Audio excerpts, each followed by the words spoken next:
Tonight, I gotta give some props to the writer of Superboy for making sense of the mad ramblings that is a Scott Lobdell story arc. Harley Quinn decides to set a new record for fan service per page, and Birds of Prey finally stops being a soap opera by doing the one thing soap operas never do: end. All that and more tonight on a not-so-new 52.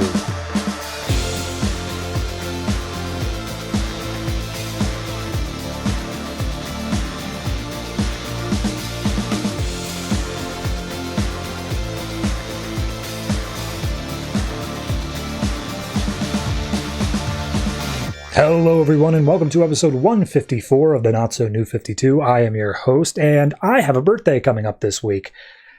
Thank you. I will take cash specifically. But more importantly, the only reason I'm bringing that up is because I am so indescribably and completely exhausted. I cannot begin to tell you how tired I am. It was a chore to read through this week's comics, not because they were inherently bad, but just because my eyes just decided, nope, we're not going to focus on the words on the page. Screw you. So forgive me if this episode is a little bit less energized than normal. I bring my A game, but sometimes my A game is still like at a C level regardless. Also, something specific to people who watch the video, I have this chair that I've been using for about 2 years now. It's one of your standard office chair sort of setups. It goes up, it goes down. Something's wrong with it, and over time, it slowly begins sinking down. So if you notice between clips of the show, I all of a sudden jut up by 4 inches, it's because I realize, oh, I shouldn't be this tall in the middle of the review. So yeah, sorry about that. I doubt anyone cares, but it's something that has annoyed me, and now you have to partake in it as well. Anyway, we don't exactly have a lot of comics this week. It's like a normal week, but not awful.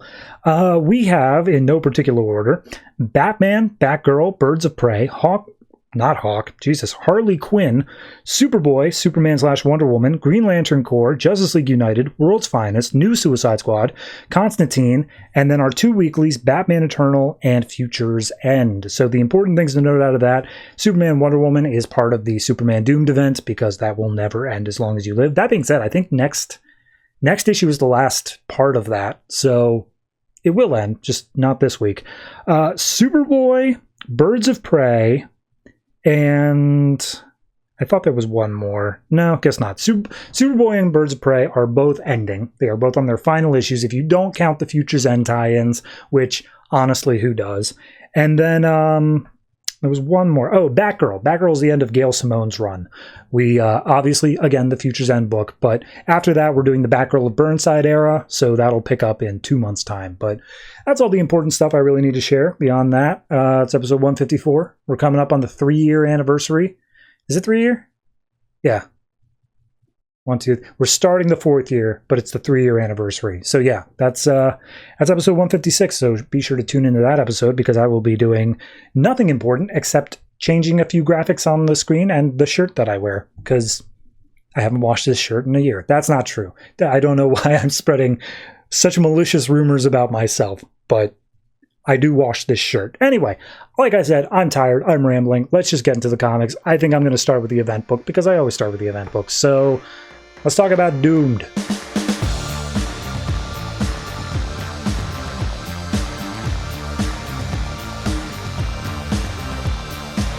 Superman Wonder Woman number 11, written by Charles Soule, art by Thony Silence? Thony? Apologies. So this is the next part. I don't even know what part we're at anymore. But last time we wrapped up with Superman had conquered the Doomsday thing. They were fighting off Brainiac robots, losing. And then all of a sudden, Mongol and Non got out of the Phantom Zone. And that's where we pick up. And it's the weirdest thing here. So Mongol and Non being one of Zod's like under dudes, is they both come out and they're just like, oh, we must be in the Fortress of Solitude. This is House of L stuff going on around here. And Mongol's like, all right, well, let me just check online. We can go out and destroy a big city to announce our entrance. And then Mongol pulls up this thing of all of the people being absorbed by Brainiac, like all their brains being zapped out. And they look at each other and they're like, oh, wait, this is Brainiac. He's here. Okay, we have two options. A, we get bottled in a bottled city, or B, we go back into the Phantom Zone. And so then they just go back into the Phantom Zone. And I swear to God, I have nothing to back this up, but it feels like a last-minute rewrite. But I'll get to it. Anyway, so we pick up in the sky above. We see the watchtowers like being attacked and whatnot. And Martian Manhunter and Superman are just trying to defend and figure out what's going on. They're looking for Lana, Cyborg, and Steel, who were on board and were attacked. And Martian Manhunter's like, wait, hold on, I got them. They're in there, but they need help. So Superman rushes in. And by the way, Superman, for whatever reason throughout this entire book, does not have his pupils drawn in. His eyes are just blank white. And I don't know why. But they see there's a little pod on there where they're held. They're being attacked by Brainiac robots. And so Martian Manhunter and Superman launch in. They try to attack the robots. Manhunter's like, Jesus, man, these guys are like really strong. And Superman just hits him with the heat vision, zaps them both, being like, you were saying. So they go over to the pod and they see Lana, Steel, and Cyborg there, all very much worse for wear. Steel almost looks dead. And Lana's like, no, he's cool. His life support might be failing, though, so we got to figure out what's going on. And Martian Manhunter asks Cyborg, like, hey, what were those things attacking you? Like, they were strong. And he's just like, I don't know. They're part of Brainiac's army. They're like the last line of defense against the heavy hitters like us. We got problems with them. And Lana comes up saying, hey, Superman, by the way, I'm an electrical engineer, and there's a pattern to the way they're attacking. And Superman's like, Lana, look, I get it. Really not the time, because a huge swarm of those robots start coming into attack. So they need to make some decisions quickly here. Cyborg basically says, hey, you need to get these guys down to the planet so you can take care of them. Leave me behind. I'm going to use the metals and tech on this ship to repair myself, and I'll be able to fight off against those robots. And Superman's like, are you sure, man? Because like there's a lot of robots. And he's like, I'm fine, I'm cool. Martian Manhunter says that he can protect everyone from their mental whatever being zapped out because of Brainiac once they enter the atmosphere. So they get to it.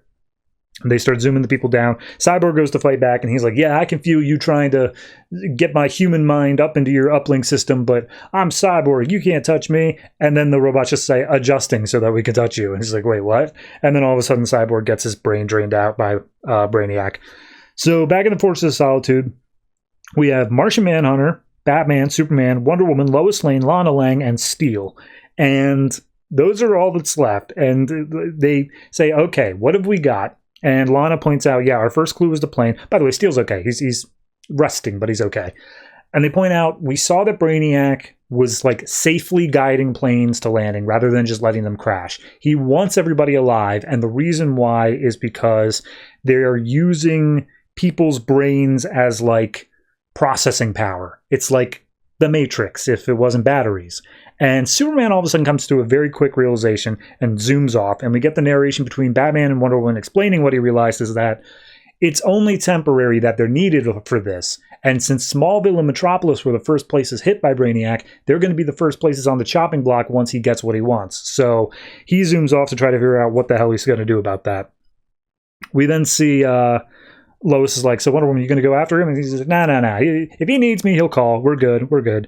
So Batman points out, there's 7 of us here, and we need to go up against an entire, like, world-ending force. It doesn't seem likely. And Wonder Woman just storms off into the next room.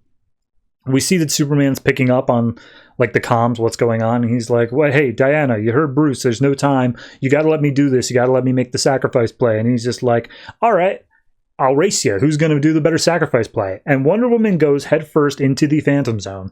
So when she gets in there, she just walks around for a little bit and then calls out for Mongol.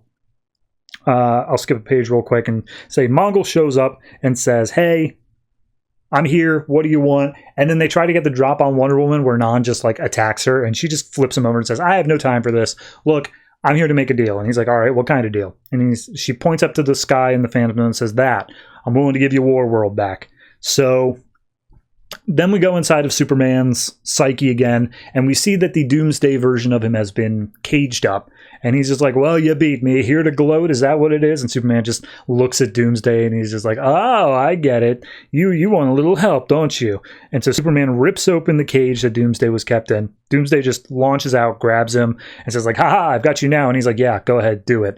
And so he just Doomsday just uses his thumb to snap Superman's neck, again, in his psyche. But then we get the final page of Doomsday, like full version Doomsday Superman. He's got like full-grown devil horns and stuff like that. He is fully evolved.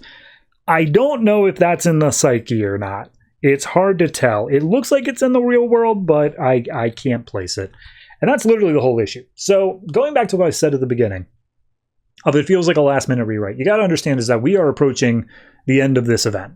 The next thing that follows this up is Superman Doomed #2, which is, you know, the other half of the one-shot. And I think that might be it. I think that might be it for the entire event. So if that's the case, we're wrapping up. And it feels to me like they brought Non and Mongol out of the Phantom Zone at the end of last issue, like accidentally. Like they thought like, okay, and then they come out of the Phantom Zone and like someone scripted that, nobody proofread it, and then it got published and they were like, wait, crap, no. We needed to have them in there so that they could have a debate as to like getting them out of the Phantom Zone and like World being released and stuff like that. So they had to like really quickly backtrack this here. That doesn't make any sense for how publishing works, because obviously like by the time that hit the publishers, this should have also been hitting the publishers, but I can't think of any reason as to why they would have them come out of the Phantom Zone, look around and say, never mind, and then just go back in, only for Wonder Woman to come back later and say, hey, help us.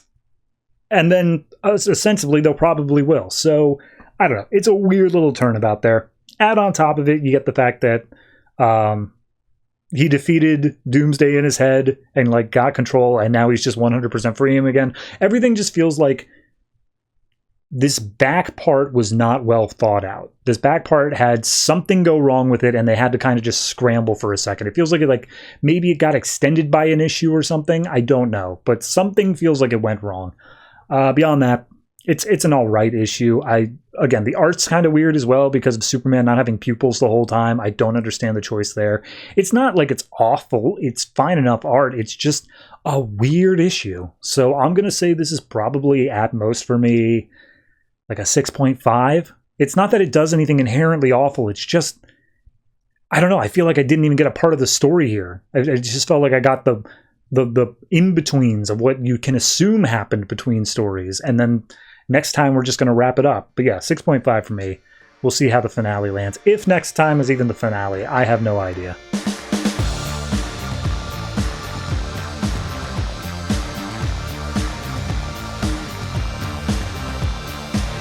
Batman number 34, written by Scott Snyder and Gerry Duggan, art by Matteo Scalera. So we got a little, I wouldn't call it a guest fill-in, but a little one-shot thing after Zero Year ended, and it's just its own independent thing.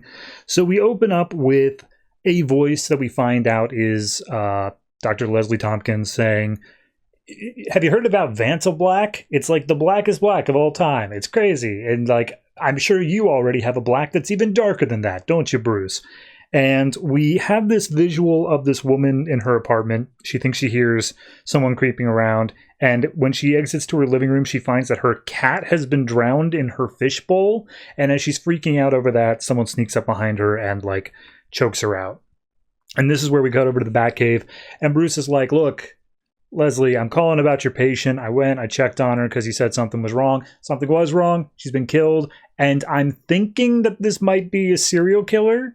How do you know, like, how many of your patients have not been showing up for their appointments? And she's like, that's pretty normal for the people I see. I see, like, the underprivileged, the people who don't have anywhere else to go. Like, a lot of them skip out for multiple reasons. And Batman's like, okay, but, like, have you noticed anything suspicious? And she's like, how many people do you think are being targeted from my patient list? And he's like, enough. Just go warn your patients, okay? Do that for me. And he's asking for their addresses, and she's like, well, a lot of them are homeless. They like, nobody cares about them. And he's like, I care about them. So we cut over to Potter's Field of a cemetery, which is just basically like any unclaimed bodies or anything like that, they get buried here. And we see the guy who runs the place. He goes out to the groundskeeper and just like, hey, here's an envelope full of cash. I'm paying you under the table. Go ahead and dig a hole. And he's like, there's not nearly enough money here to pay me for that. And he's like, that's what you get. You're essentially nameless here. And we see this guy gives a very creepy looking smile as he digs a hole. And as he kicks the casket into the hole. He sees that his boss is not paying attention, and he sneaks out to his pickup truck, which Batman already said red pickup truck was looking suspicious.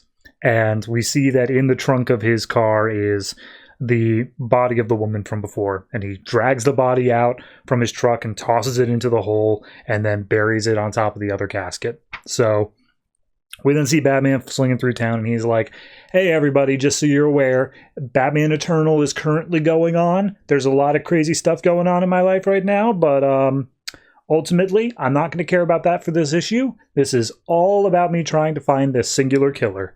So we see him swooping through town, and Batman is not sure where to go. He has no idea where to start yet, but we see that the man who, I don't have a better name for him than what he calls himself later on. It's the Meek, so I'm just going to say that occasionally. But the Meek shows up, and he attacks this homeless guy who's got a dog there, and the dog is barking the whole time as the Meek just loads the guy up into his pickup truck and drives away. So some time passes, Batman shows up, he sees the dog chained up with nobody around. He's like, all right.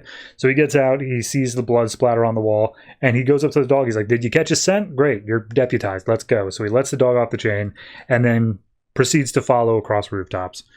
So then we cut to one of Leslie's patients. His phone rings, Leslie starts to leave a message, and patient picks up just being, hey, just wanted to warn you, like, I have it on good authority that my patients might be getting targeted. I just want you to be safe. And the guy's like, hey, don't worry about me, doc. I'm a former Golden Gloves. I'm a great boxer. Don't worry about it. So he hangs up, and then we see in the apartment, Meek's already there. The shadows cast on the wall. So Batman's following the dog, and finally the dog starts barking at this guy's apartment. Starts barking at a broken window. And so Batman goes inside. He sees the whole place is messed up. There's some blood splatters.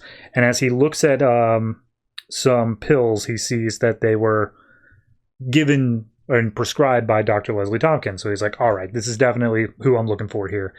So we cut over to Leslie's house, and she is giving call after call, basically saying, hey, protect yourself. Don't want anybody hurt, and I gotta, get over to the next person. And we see the Meek is already hiding. It looks like inside her closet, but I'm assuming it's like an air vent or something.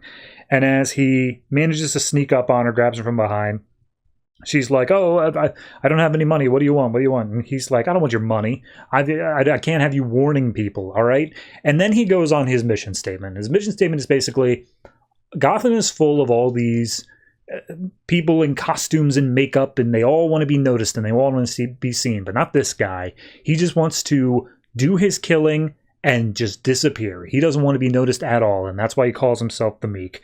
And we see that Dr. Leslie Tompkins is not Dr. Leslie Tompkins. It's actually Batman in disguise, which I have no goddamn idea how he pulled that one off, but he rips off the disguise, throws off the thing, and the Meek is just basically yelling like, hey, they're nobody. The people I'm killing, they're nobody. I'm nobody as well. You're not supposed to be able to catch us. And he's just like, oh no, I see everybody. So we see him go outside. Leslie was just hiding in her the Batmobile, and she's just like, why was he targeting my patients? Why was he going after these people who were like underprivileged and whatnot? And Batman's like, I think he saw how well you treated them, and he found that offensive for some reason. And Leslie just breaks down in Batman's arms for a while. So Bruce has a special punishment in mind for this guy.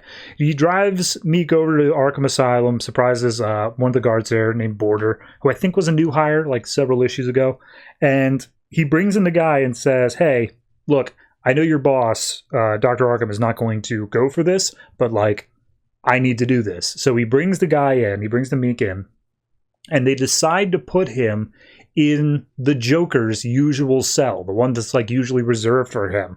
And Meek is pissed off. He's like, no, you can't do this. Like, I'm supposed to just be invisible. And Batman's like, yeah, but now you're going to be the guy who took over Joker's cell, and I bet the media is going to be real concerned about who that guy is that's suddenly in Joker's cell. So enjoy that one. And he's like, wait a minute, hold on. You don't know where I hid the bodies. I'll tell you where I hid the bodies if you let me out. And he's like, I already did specs on the mud on your truck. I know where you hid the bodies. Bye. So he leaves as the guy's yelling.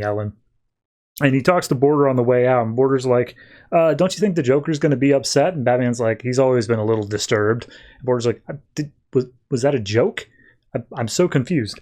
So they go out to the Potter's Field, and they dig up a few of the more recent graves. And this is Harvey Bullock and the police and all that. And Bullock calls out Batman for lurking in a tree nearby, and he's like, hey, yeah, I see you there. Look, this is a mess. He has probably been at this for years, and we're going to have to spend a lot of time to figure out who he buried here, especially as they are essentially nameless people.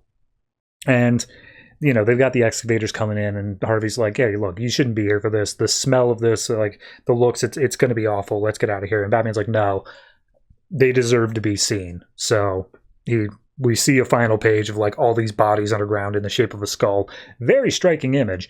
I'm not sure what the symbolism there is, but, like, ultimately, it's a good story. It's a solid story of Batman saying, like, look, yeah, you know, I care about everybody in Gotham, and it's just a nice little one-shot story of this guy who got caught by Batman, and he thought he was invisible, but Batman's just that good. So, no, it's a solid one. Good one-shot fill-in here, just to pass the time between Zero Year and Future's End. So, overall, I think I'm probably going to give this one I'll give it like an 8. I think it's solid 8 territory. It's a great issue. I think that it's standalone on its own. And if it weren't for the 2-page spread of him saying, by the way, Batman Eternal's going on, in different words, but pretty much the same message, I think this would be one of those like timeless comics where you could just point to it and say, like, there, that's Batman. That's something that Batman does. But those 2 pages are the thing that really brings it down of like, okay, but it's also Batman at this very specific point in his life of what he is doing. So yeah, 8 for this. Definitely worth checking out.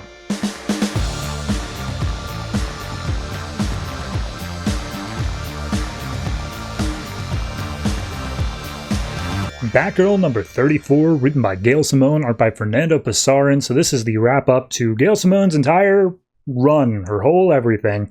Last issue, we had Nightfall launching her final plan to rid Gotham of all crime through force, and Batgirl called in every reinforcement she could possibly think of. So we open up this one with Charisse out on her yacht in the middle of the Gotham Harbor or whatever, just watching Gotham from afar. I think her name is Bonebreaker, if I'm remembering correctly, but her actual name is Sally. She's complaining. She's like, I wanted to be out there helping you. And Charisse is like, yeah, but like, I need you here. So look, let them fight their fight and we're going to do our thing. So Charisse gets word that the extraction team is down, that Michael, one of her other employees, ratted them out to Batgirl, and she's just like, yeah, I knew that would happen. I knew all of it. Of course, all would. And then it's like, also, Batgirl's on her way here, and she's like, yep, knew that would happen too. And we see Batgirl, Huntress, and Black Canary on a bat boat that they got from Batman, just zooming their way up as fast as humanly possible. And Batgirl's, mentally thinking, she's just like, damn you, Nightfall. This isn't the way to do things. There was a world where I might have gone down this route too, but I didn't, and now I'm coming after you, along with Huntress and Black Canary. So we see that she is still calling in favors from Obscura, who is that secret agent lady that said, hey, join us. And now she's saying, like, okay, I've got you all your people that you want, most of them female. I don't know why that was intentional, but saying, you owe me, you're going to have to do the, like, fake your death and secret agent thing. And she's like, all right, yeah, whatever. If I don't manage this, I'm not going to have a Gotham to live in anyway, so let's do it. So we see a bunch of Batgirl's previous villains are up on this yacht, including Gretel and Grotesque. That was their names. And so Gretel's talking to Charisse, and she's like, I don't understand why you're doing this, Nightfall. Like, you've got all this money. What do you care? What are you getting out of this? And she's just like, I'm doing this for the sake of Gotham. I'm doing this because it's the right thing to do to get rid of crime. And Gretel's like, all right, whatever. So she's got a rocket launcher. We see Batgirl coming up on the boat. She fires it off, and then Black Canary jumps on the front of the Batboat, uses her Canary Cry to explode it in midair, and then they try to reload as fast as possible before the group is able to get up, but ultimately they get up super quick, and the Batboat explodes, and Batgirl's like, oh man, Batman's going to kill me for that. So they get up. Charisse is trying to get inside. She's calling in Operation Rebirth, like she's making sure everything gets going. And we see that Huntress, Batgirl, and Black Canary just start taking out all the armed guards and supervillains that are on board. And Bonebreaker is like, "You're too late, Batgirl. We launched our operation. We've spent millions of dollars, and all these mercenaries are going to come in. They've got a list of all the criminals out in Gotham, and they're just going to start killing them indiscriminately. That's what's going to..." And we warned them they could have left Gotham. We gave them that warning, but they didn't obey, so that's on them now. And Batgirl's like, "Yeah, well, I called in some people myself."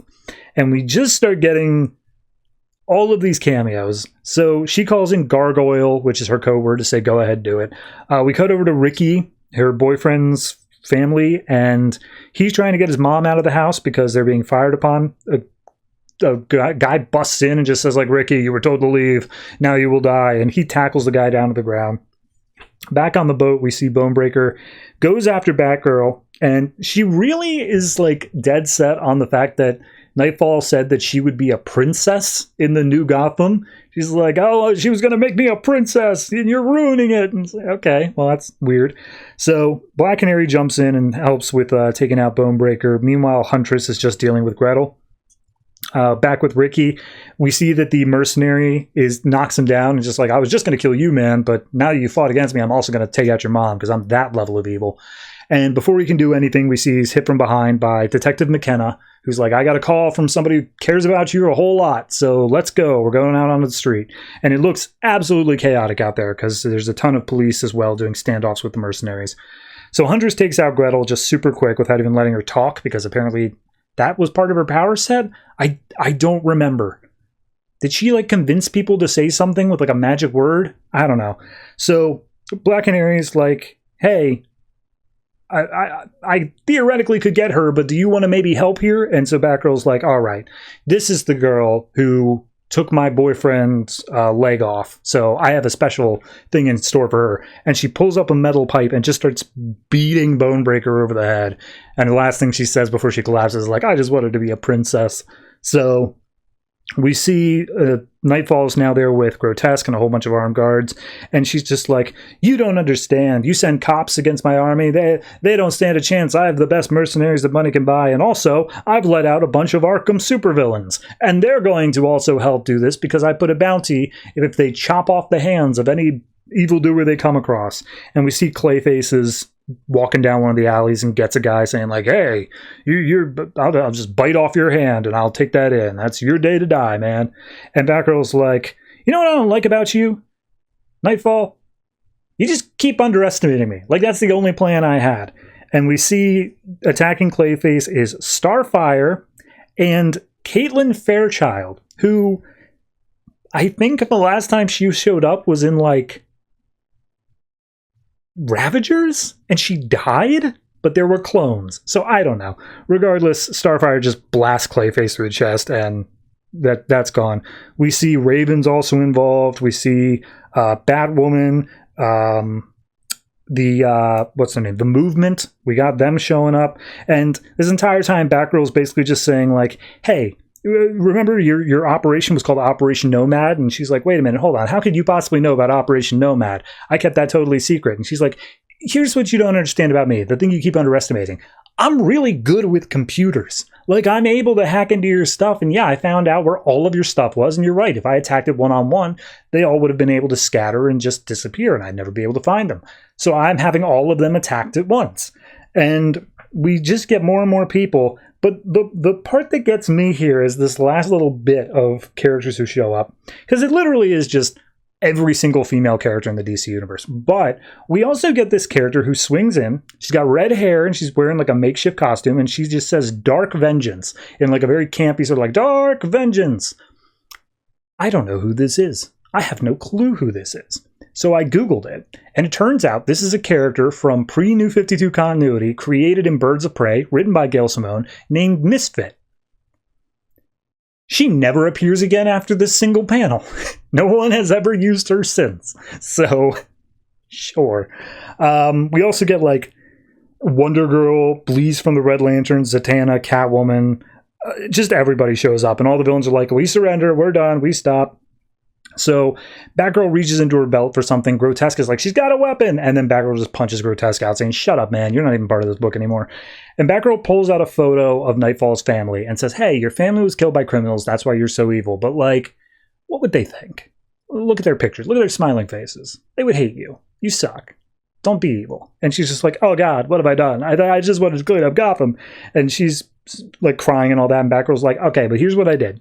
Because I'm also really good at computers, I took all of the information that I have on you and I uploaded it online. You can't hide anymore. Like, you're not able to hide behind this rich person persona. You are going to be caught now. And the police helicopters show up overhead. And she's just like, I get it. I understand. I messed up. All right, we're good. We're good. But then she's like, all right, but here's a gift for you because I'm keeping this photo. Your brother is still alive. You didn't kill your brother. He is still alive. And she's arrested, and Batgirl's just like, oh my God, I'm not a murderer. That's freaking awesome. I'm stunned about that. So she hugs Black Canary and Huntress and just yells out like, yes, we did it. Everything worked out here. So after some time, she makes her way back home to her apartment. Her roommate's sleeping on the couch with a baseball bat because of everything crazy going on outside. She wakes up Alicia, and Alicia's just like, oh my God, what were you doing out? I was going to come out and find you. She's like, I'm sure you would, but here's the thing. I gotta go. I think it's time for me to leave here and start over. I think it's time. And Alicia's just like, what do you mean? And Batgirl says, I'm leaving. Do you want to come with? And she's basically saying, yep, it's a new world, new me. Nice to meet you. I'm still Batgirl. This leads into the Burnside stuff. New writers, new area, new art style entirely. So we'll see how we feel about that. As for this issue, obviously we've got a Future Then tie-in, which I think might still be Gail Simone writing that. Yes, it is. So we do get one little epilogue thing, but it's okay. My problem I've had with this whole ending arc is the fact that it felt like it came out of nowhere and we rushed it so quick. And I do think that was probably an on-high sort of thing where Gail was like, okay, I'll just keep writing this until I naturally get to the end. And they were like, by the way, we're doing an entire line shakeup at issue 34, so wrap it up. And so it was just kind of like these last 3 issues had to be what they were with as little setup as we had. It wasn't bad. I think they accomplished it well enough, but ultimately, like, I don't know, what about that secret agent stuff? What about the agent Obscura or whatever? Like, is she going to go off and fake her death? I don't think so, but it's not coming back up here. And then all the other stuff that happened with like that misfit girl, I swear to God, it really just goes to show that this, I think, is Gail Simone saying like, look, I've had a tough time at DC, because she has. Like, if you look into Gail Simone during this period of the New 52, Jesus Christ, they treated her awfully. But I think this is one of the things where she's like, I might be bowing out for a while. Here's me wrapping up and like calling back to my earlier stuff as well. Like the characters I created, having fun with it and saying like, this is it. Even we got the Birds of Prey reunited as well. So that's something. But ultimately, it was a bit too rushed for me. There was a few little things in the art style that just weren't quite hitting up my alley. It's not a bad issue by any means, but it's, I think, specifically for people who are long-term Gail Simone fans and not just people reading this book. So I'm going to say this is probably I'll give it a 7. I think it's just above that little tweak in my head to where I say it is still a good issue, but it's not anything standout, and it's definitely not like the kind of ending I would have wanted for such a long run from her. So yeah, it's a bit disappointing, but ultimately, c'est la vie.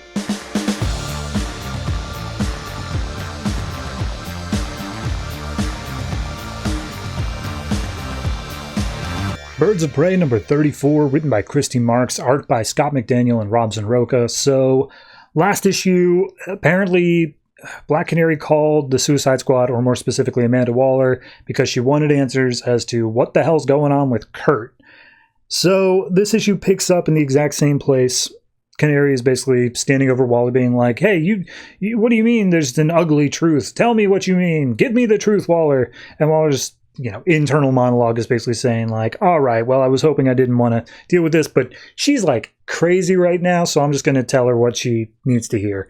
And Waller says, all right, look, Kurt loved you, but he didn't love you that much. Like, the only reason that he got married to you, because apparently they were not married before Team 7. They were married specifically right before Team 7 went on their final mission to Gamora, and it's only because Kurt realized that it was a suicide mission, so he had Waller throw together a quick and dirty marriage so that Dinah could theoretically die happy if it was the case.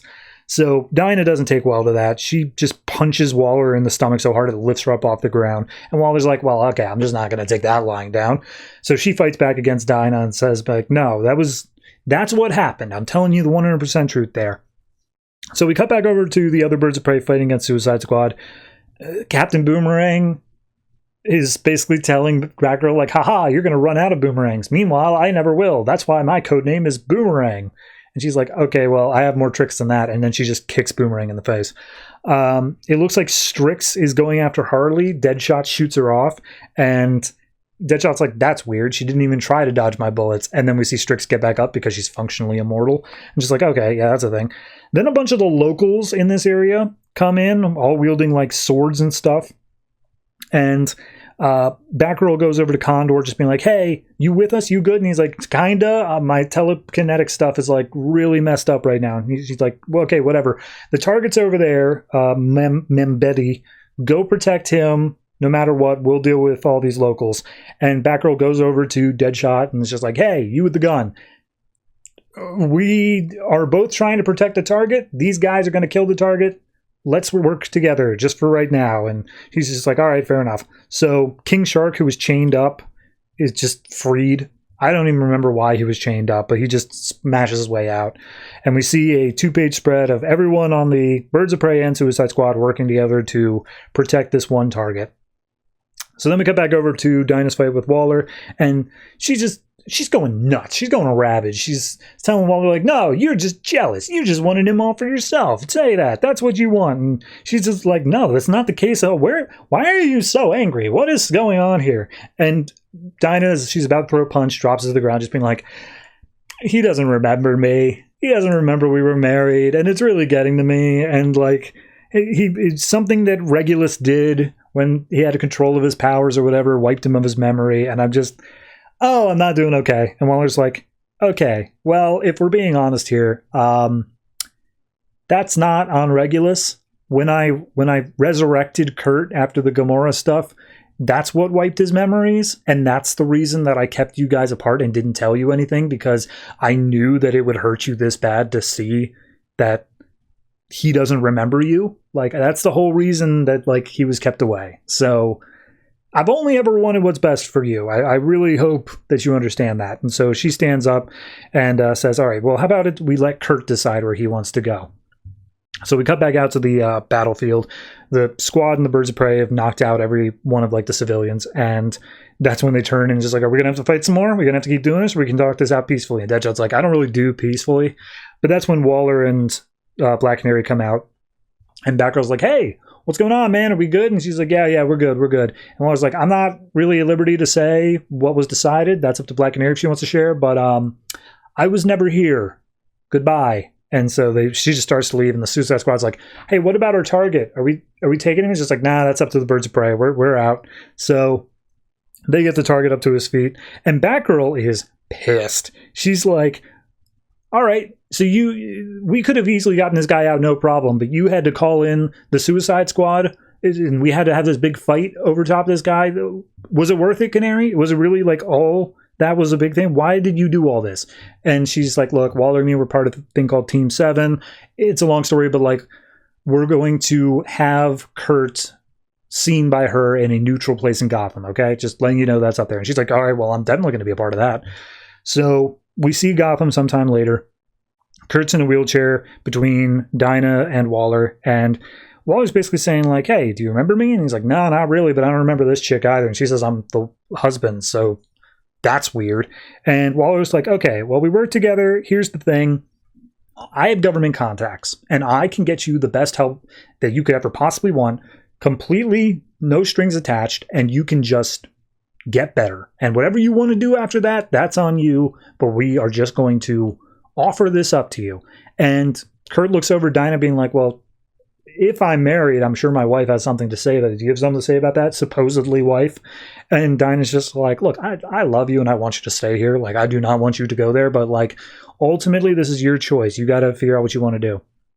And Kurt's like, how do I know I can trust you, Waller lady? And just like, well, you can't, but I can make your life better. So we can go right now. I've got a van with a wheelchair lift. You ready to go? And immediately Kurt just shakes her hand and is just like, all right, yep, I'm in. And just goes off without even saying bye to Dinah. And Dinah's like, oh my God, I thought if I gave him the choice, he would like choose to stick around, but nah, he just left. That sucks. I didn't want it to end like this.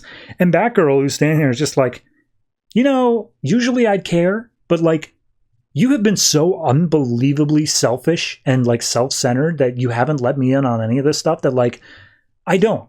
I can't believe that you like jeopardized an innocent man's life just to get your boyfriend to maybe love. Like, what? No. I'm not, I'm done with this. I'm out of the birds of prey. I don't want to even talk to you anymore. Don't call me. Don't text me. We're done. Bye. And Batgirl just leaves. And Dinah is super upset about it. And she uses the flight suit that Condor gave and starts flying off. Condor sees this and he's about to fly off after him. Batgirl's like, hey, you do understand she's using you, right, Condor? And he's just like, yeah, well, maybe I want that. So he flies off, joins her, and she's like, oh, I can't promise you anything, Condor. And he's like, hey, don't worry about it. Let's just fly together. So Batgirl, as she's leaving, turns over to Strix and is like, hey, Strix, the team's kind of not really a team anymore. I don't know what we're supposed to do with you. It's a mess. And that's where Mother Eve comes out and is just like, hey, I already made a deal with Strix. She's going to stay here. I've got a whole like bio thing. I'm going to be able to give her a new voice box. She's going to be fine. In fact, I'm going to open up a whole new world for her. So don't worry about Strix. She's cool. And Batgirl gives her a hug and says like, all right, well, next time you see me, I want to hear everything you've ever wanted to say to me. And we see the 4 different sides scattered to the winds. We have Condor. For some reason, Condor's in 2 panels here. One with, oh no, never mind. It's a middle shot. So we get Condor with Black Canary flying away. We get Strix with Mother Eve staying put. We get Batgirl riding off on her motorcycle, and then we get Waller with Kurt Lance, and says, I guess, well, that's the team is broken up. Perhaps they'll find their way together one day, but ultimately they're going to have a lot of darkness ahead, and that's just how it ends. Now, mind you, there is still the Future's End book, which might act as more of an epilogue, might act as more of like and then the team reunites to some extent, but we'll have to see about that. Ultimately, yeah, it's a downer ending. I'm not opposed to it. I'm okay with it having a downer ending, but like, I just didn't expect it. This book has always been a bit more on the up and up of, oh, we're a team and we work together, and yes, there are some hardships, but ultimately we're a family. But no, at the end here, it's just like, nah, screw you, I'm out. And I get it. Like, Canary was absolutely acting completely selfishly, but still. So yeah, no, it's a fine ending for this book. I think I would probably put this one at like, I'll say 6.5. It's just shy of that 7 for me, and the real reason is because it's ending on the thing that I think is the weakest point of the book.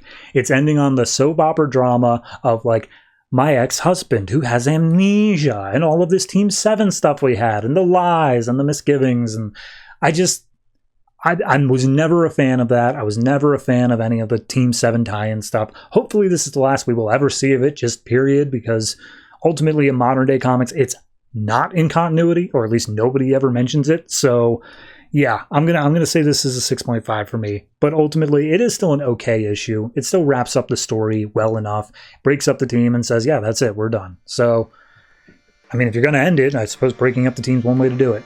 Either way, 6.5.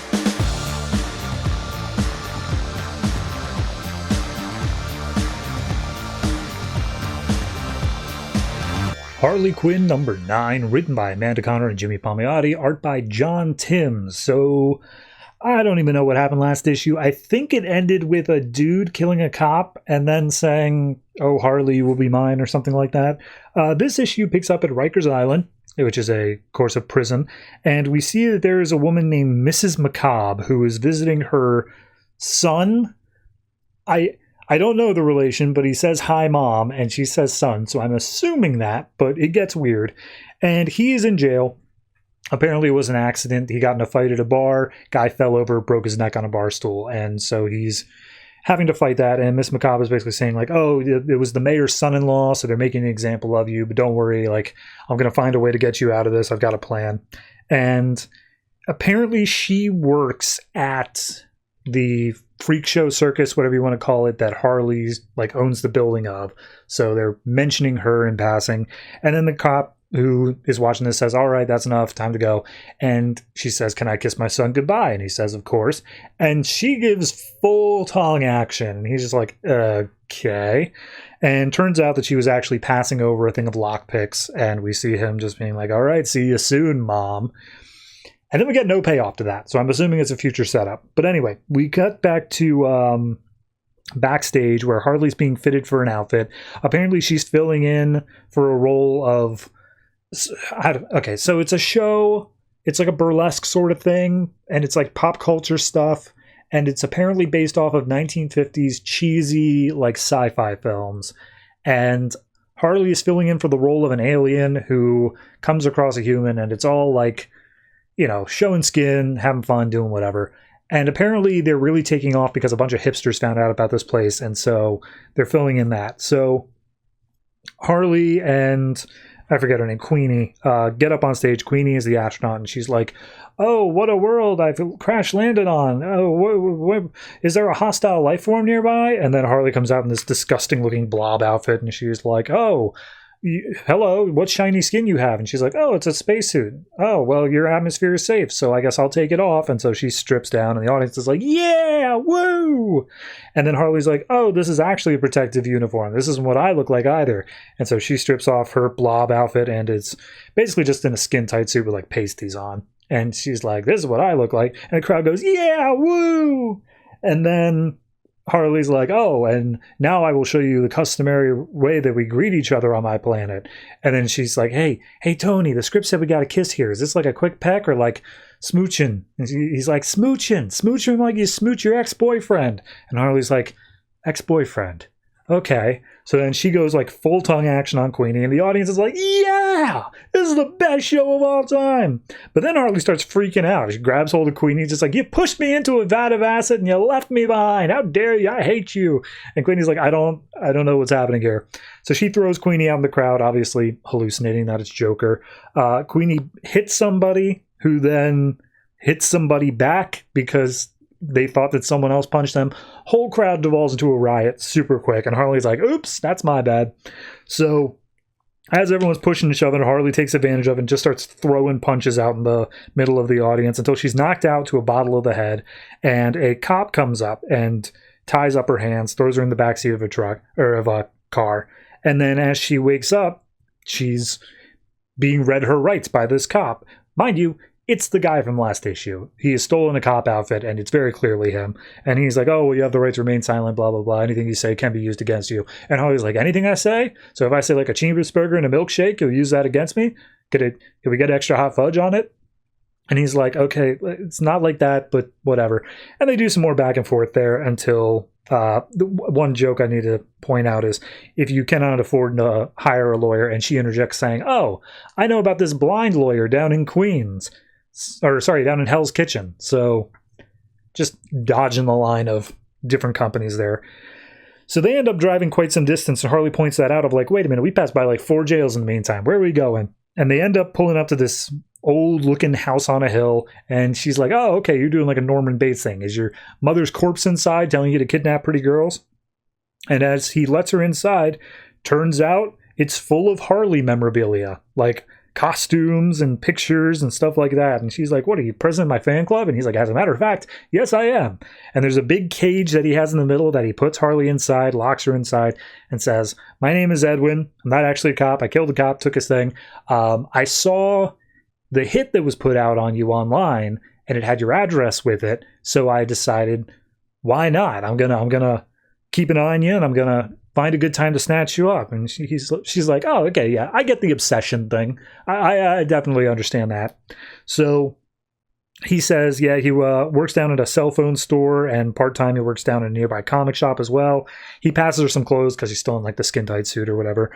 And she's like, oh, let me get your backstory. And she goes through like all these common supervillain backstories. And she's like, what? He's like, no, my mom lives down in Queens. My dad's a plumber. Like, I don't have a tragic backstory. I just really like you. And she's like, all right, well, could you get me some food? And apparently the the floor of the cage is lined in a bunch of old takeout menus. So she picks up some pizza and starts having a conversation with him. And she's like, all right, so how did you really expect this to work out? And he's like, I don't know. I figured you just love me after I held you here long enough. Like, I didn't really think that far in advance. And she's like, all right, well, I don't really think that's how that works. Also, why would I like you? And he's like, well, I did defend your honor. Like, I killed people for you before. And he's like, well, you killed a cop, and that cop didn't have anything to do with me. So what else is going on? And she's like, well, in the comic shop that I work at, a couple of people were bad-mouthing you. And so I have them locked downstairs in a cage because they said some very unkind things and very perverse things about you. And she's like, oh, do tell. So we see that during this conversation, because they ordered pizza, Harley has managed to get hold of a pizza cutter, and she looks like she's branching it to attack Edwin. And she's like, hey, Edwin, could you, if you're so appreciative of me, just do one tiny little favor, one tiny little thing? And he's like, anything for you. And it turns out she was able to break out of the cage at any time. She just steps outside, and he's like, hey, look, I'm not leaving. Or she's like, I'm not leaving. There's something about you. You got my curiosity. Let's just chat for a bit. And so she puts him on the couch, does the full therapist business. And she basically says, like, look, I get the obsession angle. Absolutely. That's definitely something I understand entirely. But I want to make it clear that I'm not rejecting you. You are a sweet guy. You seem nice. And I'm definitely into the fact that you're into me. But I need you to work on yourself first. So I need you to check yourself into a clinic. And once you have been under therapy for a full year, we can go out on a lunch date and see if you still feel like, this is going to work out. And if we feel something going on there. And he's like, oh, it's a full year of psych, no problem. So she calls the cops. He is taken away, put in an ambulance to go to a nearby psychiatric facility. And she's like, all right, yeah, see you in a year. Bye. But then she turns back to the house and says, now I got some unfinished business. And she takes the pizza cutter down, and she sees the 3 boys down there who were bad-mouthing her. And she's like, which one of you was saying unkind things about me? So she drags them all out to a bridge and holds them at pizza cutter point on the edge. And she's like, you guys better tell the truth about what you said about me, or I swear to God, I'm gonna kill you all. And the boys are like, I said that you've got a big old wop bop a loo bops. And the other one says that you have a super fine badonkadonk. And the third one says, I just don't think you're my type. And she kills that one and throws him over the edge of the bridge. So the other 2 get to go home. And Harley's like, oh, crap. Wait, I forgot I had a whole other plot going on. I need to go take care of that. So she hops in a cab. She calls up people at Skate Club because she was banned from another skating place. And skate club people are like, hey, bring someone with you who can put you in a body bag in case you get too roughed up. And she's like, oh, yeah, can do. So she calls up Cy Borgman, and he's like, yeah, I'm always willing to come out here and help. There's no problem escaping the retirement facility. So they go down to the skate club, and it basically just says, all right, welcome to the skate club. And issue ends there with another issue coming out in just 2 weeks. I have no idea what the schedule is, but all right. It's weird. I thought for sure they were setting up some like long-term thing, or at least an arc-long thing with the last issue of like, oh, look, there's a stalker for Harley and he's like a murderous person. He's willing to do like these horrible things. But nope, he's done with. At least I'm assuming he's done with. It'd be weird if he came back up in the next issue after he was taken to psychiatric facility. So yeah, I don't know. It's a fine enough issue. I was definitely putting this off till last though, even beyond like the weekly comics coming out, just because it's not my type of book. It's always like, okay, it's not a bad issue, but like the humor's just kind of 50-50 for me. So I'm going to say this one is probably I'll give it a 6, especially because it doesn't feel like it even has an ending. It just stops. So yeah, 6 for this, and we'll see in 2 weeks, whatever the next part of it is.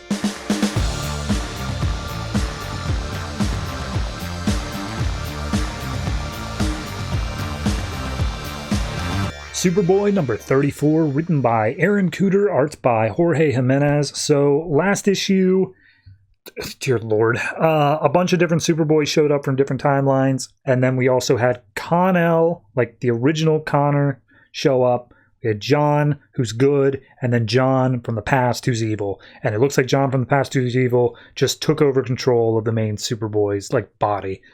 So Also, a bunch of reality got shifted. We've got a Green Lantern and stuff like that going.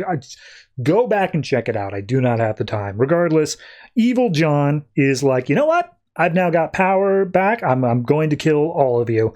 And everyone in the room is like, okay. There's a bunch of Superboys around. We don't know exactly what's happening, except for Rose, who's like, that one's from a different timeline. That one's the clone. That one's the original, but he also seems to be nice. And it's like, okay, sure, why not? So the Nita? What is it? Needy. She is the Green Lantern, and she's just ready with her powers. She uses her construct to pull everyone out of the room, and they just fly out, sending Evil John, through a wall as well. And she starts making like other constructs and holes to make him not know exactly where they ended up, but they end up making their way deeper down into a basement. And it's at this point they get the clarification that currently this bubble that's formed around the Nowhere facility is actually a pocket universe. It's a little mini thing that doesn't affect the outside world at all. It's their own independent thing. So Rose is like, hey, if we're in the Nowhere facility, I have an idea. I'm going to go deal with that. Bye. And she just runs off. We see that one of the other Superboys is here in this room. It's an overly obese Superboy, and he's like, hey, everybody, did someone say cake? Like, that's just his whole thing. And they try to figure out, hey, what the hell happened? Where is the timeline on this? Can someone please explain? So using his telekinetic abilities and Green Lantern ring on Needy, they managed to make a Green Lantern construct to explain the entirety of the timeline of this book. And I mean, like, from the beginning, where they had Evil John defeated most of the metas on Earth. He got sick, so Con-El was made as a clone to, like, help cure him. Con went to the future, and then back in the past and all that. He fought John Kent later on in the timeline, but then became a super god because of a totally different storyline going on.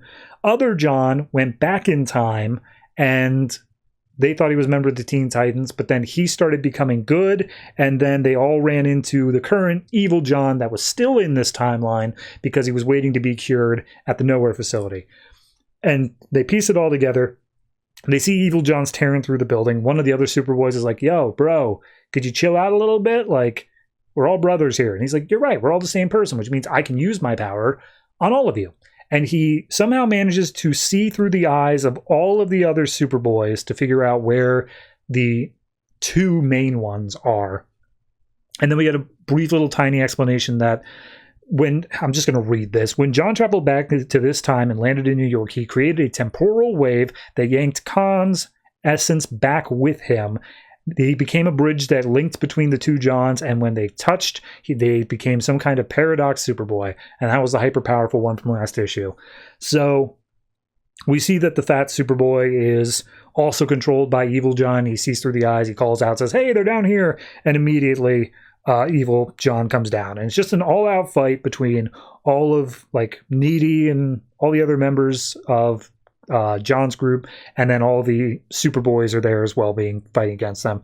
And it looks like Peter, the guy who got like a tech upgrade, is actually the one who's doing the best. Everyone else is kind of just being knocked down, to the point where when Michael, aka Guardian, gets knocked down, Peter ends up trying to defend him and gets his head ripped off. So he's possibly killed at that point.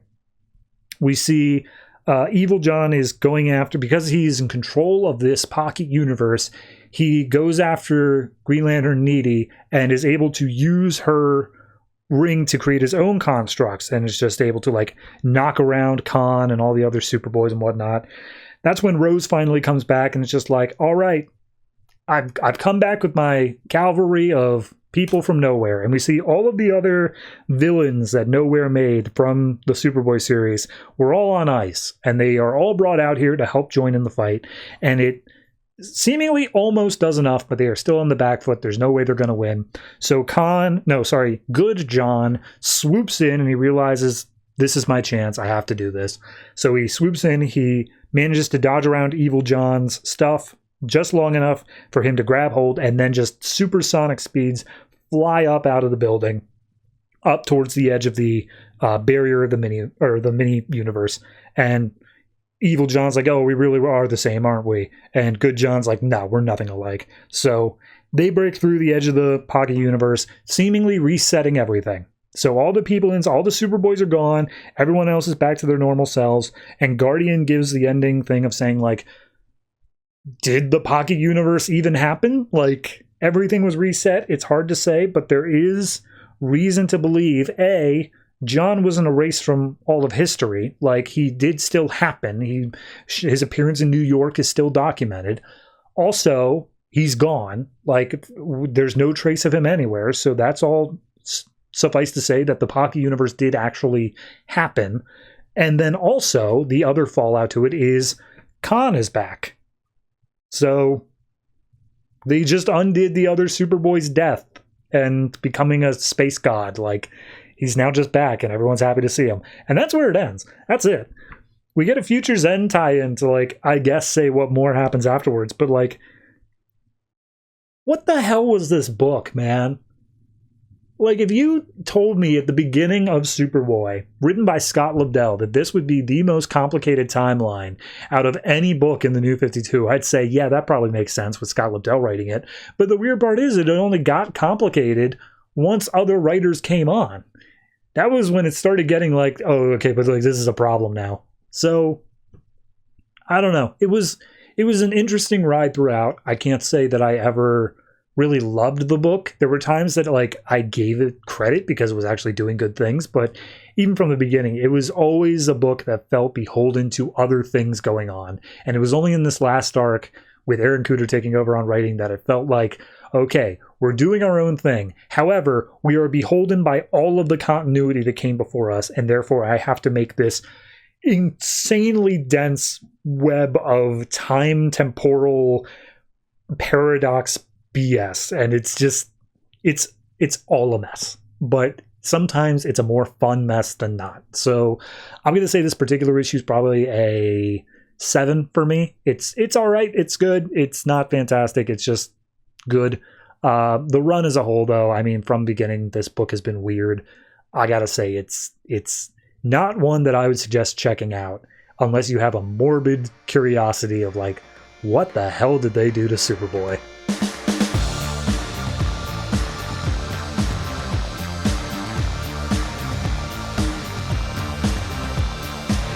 Green Lantern Corps number 34, written by Van Jensen, art by Bernard Chang. So after the end of the event last time, which I've already forgotten the name of, strangely enough, we found out that Fatality is not Fatality. She was a Durlan the whole time. And John does not take kindly to that. We open up this issue with the fake Fatality, whose real name is Verit Din.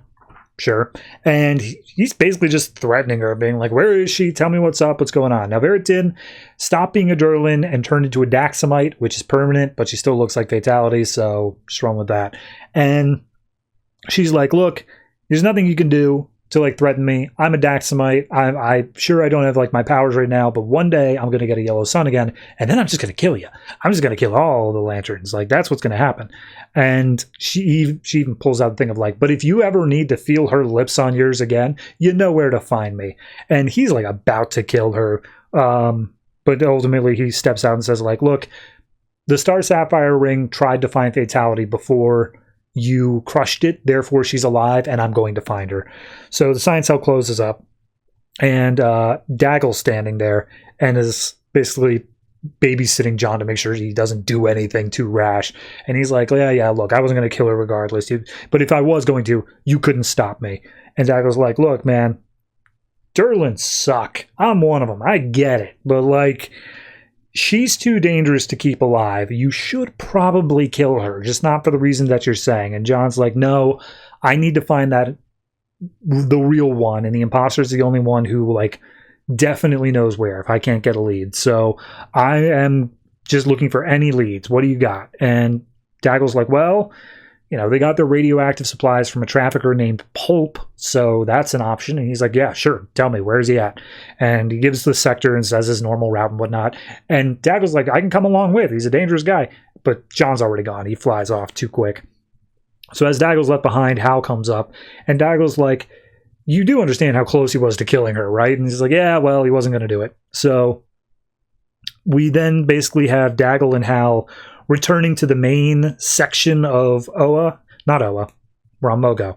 And all of the villains that helped them out through the previous arc are just standing around. And Hala's like, all right, now we got to deal with this situation. What do we do with our previous villains? So we go out to the planet Chiorg, where there is a tower with a bunch of aliens inside of it. And they're like, look, the Durlans failed. We're not getting paid anymore. We're just going to bounce. And all the prisoners that we kept here, because the Durlans wanted us to keep basically a zoo where they could get their DNA from, we're just going to open the doors and let them do their thing. So, all right, here we go. And so they just bounce. They all leave. And as the doors open up, we see some horrific looking beasts just crawling out of these cages. And one of them crawls over to this other cage saying like, oh, I've been smelling you for months now. I need to feed on you. And he walks into the cage. And you hear this scream coming out of it. And all the other monsters see his head coming out of the cage. And he's just like, dude, you couldn't have saved just a bite for any of the rest of us. And we see that the head is completely chopped off of his neck. And Fatality is holding it saying, oh, don't worry. There's plenty for the rest of you. So we go to a ship of pulp, and where it's flying through an asteroid belt, and they're all just like, hey, should we like ditch the Durlans? Like, they lost and we're not getting money from them. Should we just ditch their cargo? And the captain's just like, nah, it'll still be worth something. We're still going to carry it regardless. And then all of a sudden John just punches through the hull of the ship, seals it up with a construct, and says, you guys tell me where I can find Fatality, or I'm going to open up this thing and I'll let you all fly out into space. And they're all just like, okay, hold on, buddy. Tell us what a Fatality is, and we'll gladly help. We have no problem, man. And he's just like, Star Sapphire, Durlans took her a few months ago. Tell me where she's going to be. And they're just like, okay, we did deliveries at like all these different places, like this building, this planet, all this stuff. And he's like, nope, none of those places. Tick-tock, we're running out. And there's like, okay, hold on. There's a planet called Chiorg. Did you check Chiorg? We dropped off some people at Chiorg once. And it's like, all right, Chiorg, that's not far from this other place. Yeah, sure. All right, sounds good. So we cut back to Mogo, and all the villains are standing around Daggle, and they're just like, all right, we held up the deal. Like, we helped out the lanterns. What are we going to do? All the Durlans are dead. And Daggle's like, yeah, you guys did it. You all are pardoned for all of your crimes. You are free to go. The Green Lanterns will not come after you, but stay on the straight and narrow, or else we will. And all the villains are like, awesome, let's bounce. And everyone starts to leave. And then Daggle's like, whoa, hold on there. Hunger Dog. During the event, you said that you would help me find my old partner that I was in the Green Lantern Corps with. You have to honor that. We gave your word. And Bolfunga comes up and it's just like, yo, man, he's free. He can bounce if he wants to. And he's like threatening Daggle until someone else comes up being like, nah, just let him do his thing. He gave his word. He owes that. Let's get out of here and go have a drink. So Hunger Dog takes back and he's just like, yeah, all right, I'll keep my word. No matter how deep of cover she was under, because she was under deep cover, only the Guardians knew where she was, and then, whoopsie, the Guardians all died. So he's like, yeah, no, I can definitely find her. Meanwhile, Bolfunga and that other guy are talking as they get to the ship, just being like, hey, man, Green Lanterns are enemies of the entire universe. Let's just bide our time and wait until they're totally gone, and then we can do whatever we want.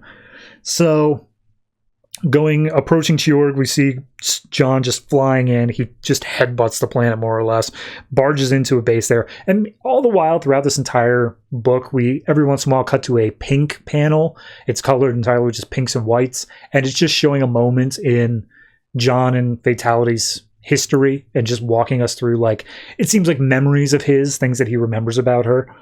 So as he's marching through there, he sees all like this destruction and blood and stuff like that. And he's like, oh God, I really hope she's alive. I would not forgive myself if she died. And then all of a sudden he's attacked by this giant creature, that one of the ones that came out of the cells. And as he's trying to break free, a giant ass knife just severs its neck. And we see Fatality come out saying like, I'ma kill you. And John's immediately like, wait, hold on. It's me. It's John Stewart. And she's like, yeah, I know. I'm gonna kill you. And he's like, what?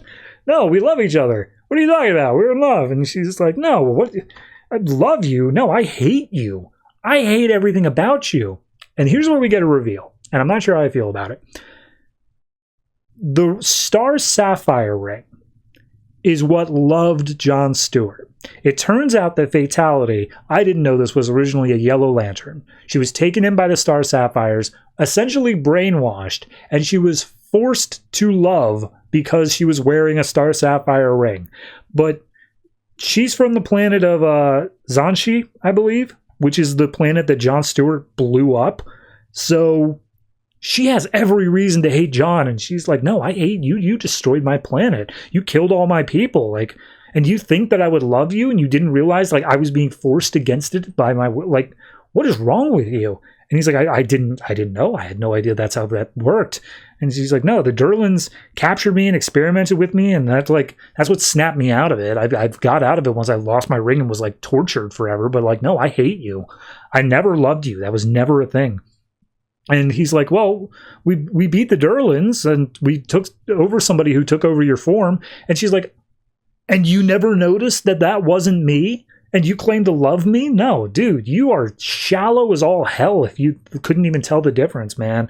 Nah, what are you going to do now, huh? Because, like, I'm going to go kill the Star Sapphires. Like, that is just a thing I'm going to go do. Are you going to stop me? And Jon pauses and he's like, no, I'm not going to fight you. I'm not going to stop you. And she's like, all right, then I'm leaving. And he's like, no, hold on. Look, I think you actually do love me somewhere deep down. What we had was real. And she's like, nope, bye, and just leaves. And Jon he can't accept it. He screams out no. He makes a giant ass construct of himself that just starts bashing down buildings. We get more of these pink panels of showing how they fell in love together and shared these moments. And ultimately, as he's destroying this entire building, he just crashes down to the ground and he just drops to his knees and says no. And that's the issue. Hell, that's the trade. There isn't even like another page afterwards advertising future trades. It just ends on that note. It's a dour ending. I kind of like it. I like the idea that, you know, even if it wasn't a thing of she was mind wiped and controlled by the Star Sapphire rings to love, I still like the idea of all of the torture and like not realizing that she was gone that whole time was enough for her to be like, I can't be with you. I don't want to be with you anymore. Like, you were loving someone else that whole time and it wasn't me. I like that as a story beat. I think that would be fine enough on its own. Adding in the fact that now there's this entire sub thing of the Star Sapphires are able to force people to love each other. That adds a different layer. I'll give them that. I'm curious to see if it's going to pay off. Are we going to follow Fatality to show her like murdering the Pink Lantern Corps? I don't know. I want to see it though. So overall, no, it's a solid issue. I think it's it also sets up good things with Daggle and the Hunger Dog stuff. So no, it's an in-between of events because obviously we're going to be going into Godhead almost immediately after this. But it's a solid issue just on its own. So I'm going to say this is I'll give it a 7.5. It's a high 7.5, but it is still 7.5. It's just the only thing I think holding it back from that 8 is I don't know how I feel about the idea that the Star Sapphires are like guardian levels of evil, of like subjugation and stuff like that. But it's an interesting concept, and I want to see how it's played with in the future.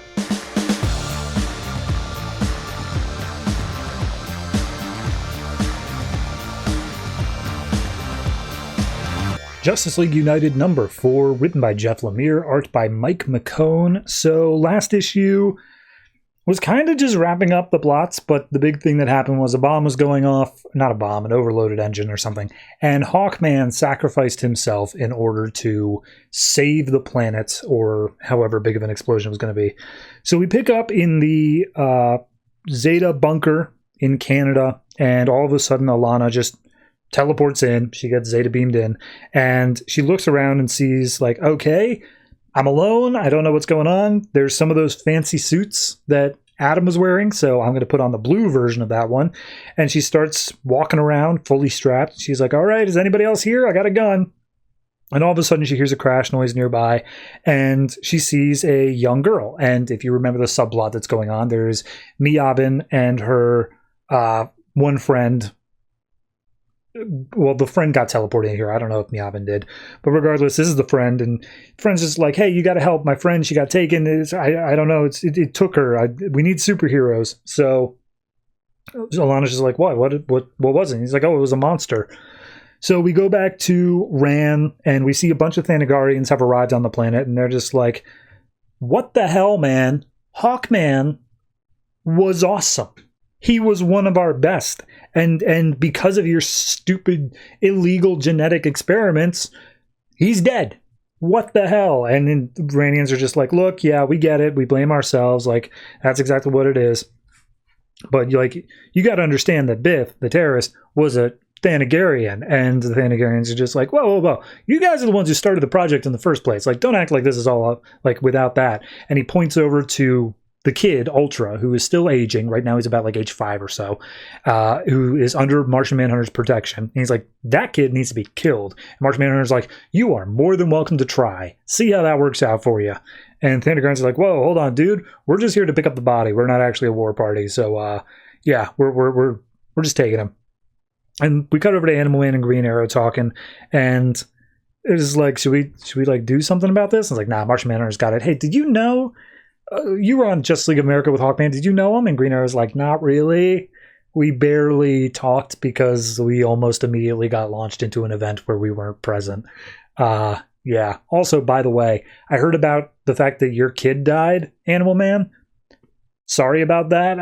I know I'm a bit brash, but it's just because I'm not usually on a team. And Animal Man's like, come here. And he's like, what? And he's like, we're going to hug it out. Come here. And he's just like, oh, I don't like that. So we see Supergirl and Stargirl talking as well. And Stargirl's like, man, Supergirl, this is crazy, right? I mean, space battles, Justice League, aliens. And Supergirl's like, I'm an alien. And Stargirl's like, oh, I didn't mean, like, you're a different type of alien, though. And Supergirl's like, yeah, okay. Anyway, how about you don't, here's a little tip for you. If you keep on acting like the wide-eyed girl, that's all anybody's ever going to treat you as. Peace. She just walks off. Adam Strange goes to talk to Martian Manhunter. And Manhunter is like upset because of the fact that he basically led Hawkman to his death. He's just like, look, I was in charge of that. I ordered him to stay there. It's my fault that he's dead. And Adam Strange is like, dude, you did what you had to do. And like, we saved countless lives because of it. It's not your fault. And Manhunter's just like, yeah, we'll tell that to Hawkman. So we cut back to Alana and the other friend who are tracking like these weird ass moose prints through the snow. And the girl's like, so you believe me about the monster? And she's like, yeah, I've seen some crazy stuff recently. I believe you about pretty much anything you would say. And she asks, like, are you a superhero? Are you like from America? And she's like, no, I'm Canadian. And I don't know if I'm a superhero, but I don't think so. And they come across a cave, and they by the way, I don't think I mentioned this before. They reveal that Alana and Adam actually got eloped. They did get married before all this. So her name is Alana Strange. It just wasn't officially made known until they wanted to go public. So they come across a cave, and as they do so, all of a sudden the giant elk moose monster thing comes up, spirit. Alana shoots at it. It dissipates for a second before reforming, and she just keeps shooting at it until they realize, okay, we got to get into the cave. Let's get out of here. So they go in, and as they go into the cave, inside is Miabin, and she is like engulfed in ice into the wall, her hands and feet at least. So we then cut back to Ran, and everyone's talking of like, okay, so like, what do we do now? Hawkman's really going to Thanagar to be buried? And it's like, yeah, that's pretty much what he has to do. So he's buried there. And they question what they should do with Ultra. And what's his name? Sethgar or whatever, is like, hey, well, leave him on Ran. He was our experiment. We'll take care of him. Martian Man is like, no. He's like all powerful still, and the only thing keeping him in check is the fact that I have these mental connections with him. He's staying with me. But like, yeah, you probably should come by and check on him every once in a while because he is an experiment and it'd be good for you to know what's going on with that. So at that point they realize like, all right, so are we going to be able to get back home? Like, can we just get teleported back? And the Ran guy's like, oh, well, our big main Zeta Beam thing is totally out of commission, but yes, I can use more like of the handheld ones to send you back. Except for you, Adam Strange. And he's like, what? What about me? He's like, well, because you had that weird entwining thing in the Zeta Beams with Alana, I worry that if you guys get too close, like even within a planet's distance, like it could destroy a bunch of stuff. So you got to stay here on Ran until we can sort that out. And I was like, are you kidding me? All of that to get Alana back, and I still can't be with her. And yeah, he's upset by that. So we go to the Thanagarian ship that's taking off from the planet. And as they are landing back on Thanagar, they are suddenly accosted by a ship that they don't recognize. And they're like, oh, it must be pirates. Everyone get your weapons or whatnot. And then all of a sudden, busting in through the door is Bith the terrorist and Lobo, who come in and immediately just start attacking the crew. And once they're all dead, we see that Bith has basically, his contract with Lobo has been fulfilled. And he's like, yep, all right, we got Hawkman. That's all you wanted. So we're square. And he's like, yep, totally. Here's your payment. And he hands over the coordinates of where fake Lobo is, 90s Lobo.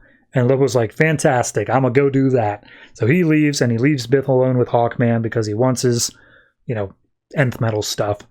So we then cut back to the cave, and I think the friend's name is Heather. Heather's like, you gotta get out of there, Miab, hurry before the monster comes. And he's just like, I'm trying, I'm stuck in an ice wall. And she's like, look, or Alana's like, look, I can shoot you out, but I don't know if that's gonna work. You might lose an arm or something like that. And Miabin reveals, I might have the power to get out of this, but I'm scared because I don't know what's going to happen if I say the word. And it's like, what? Say what word? What's going on? But then the spirit's right outside the cave. And she's like, all right, don't have any, I got to do it. So she says her magic word, which is Kiwatin. And then all of a sudden she becomes her superhero form. And she throws out a blast from her hands, and it wipes away the spirit. And Heather's super impressed. She's like, you're a superhero. When all of a sudden Miabin collapses into Alana's arms. So back at the Zeta bunker, the rest of the Justice League arrive. They look around. It's like, well, Alana must have bounced. Don't blame her. This is weird. And they basically get into a talk of so what do we do now? Because Stargirl, Green Arrow, Martian Manhunter, they were all part of the JLA. It's are we still doing JLA? It feels weird to continue that when we got disbanded. I don't think we should be JLA anymore. And Martian Manhunter's like, yeah, if we're gonna do this, we need to do it not that way. We have, our motives have to be pure. We have to do this strictly for the benefits of helping people, not to be a counter to the real Justice League. And Supergirl's like, I mean, if you guys are going to do that, I'm interested. So, what do you guys want to call yourself? And Animal Man's like, what, the new Justice League of America? And Green Arrow's like, we're in Canada, man. And Animal Man's like, we couldn't call it Justice League Canada. That would be stupid. Which I love as a little prod because that was the original name for this book. So then Martian Manhunter says oh, it needs to be something above a country, something about politics. It needs to be something about coming together. And Stargirl's like, what about Justice League United? And everyone's like, Justice League United, huh? That's a pretty good name for a team. So then all of a sudden there's a loud crashing noise, and they look around and they see Alana, Heather, and Miabin, who is now unconscious. And Alana's like, you guys got to help us. Something's going on here. So we'll get more about her next issue, I'm sure. I cannot believe this book is only on issue 4. I know there was a 0 issue that is the original. You have to read that. It's not just a prologue, but still, even if you count this as issue 5, it's amazing how much they've gotten done in the time. So yeah, it's kind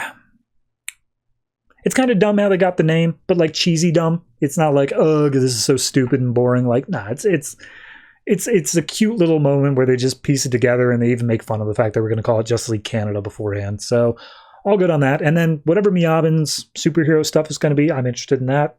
Always up for the creation of a new hero. So I'm sure that the death of Hawkman is not going to stick. I don't know when he's going to come back, but there's no way that's permanent. So all in all, I'd say that this one's just a flat 7. It's definitely a linking issue. It doesn't feel like it's doing anything big. It's just kind of saying, okay, all the people are scattered about right now. Let's get them back together. Let's build the team. And then we will move into the next arc, which is probably going to focus on Miabin. So yeah, 7 for this.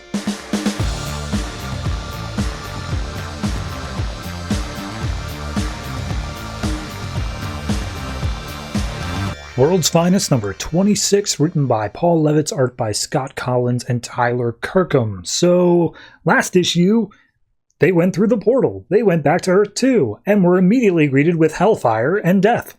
And this issue picks up immediately afterwards. So Power Girl and Huntress are looking up at the sky where there's a giant-ass space portal with a bunch of, parademons coming through.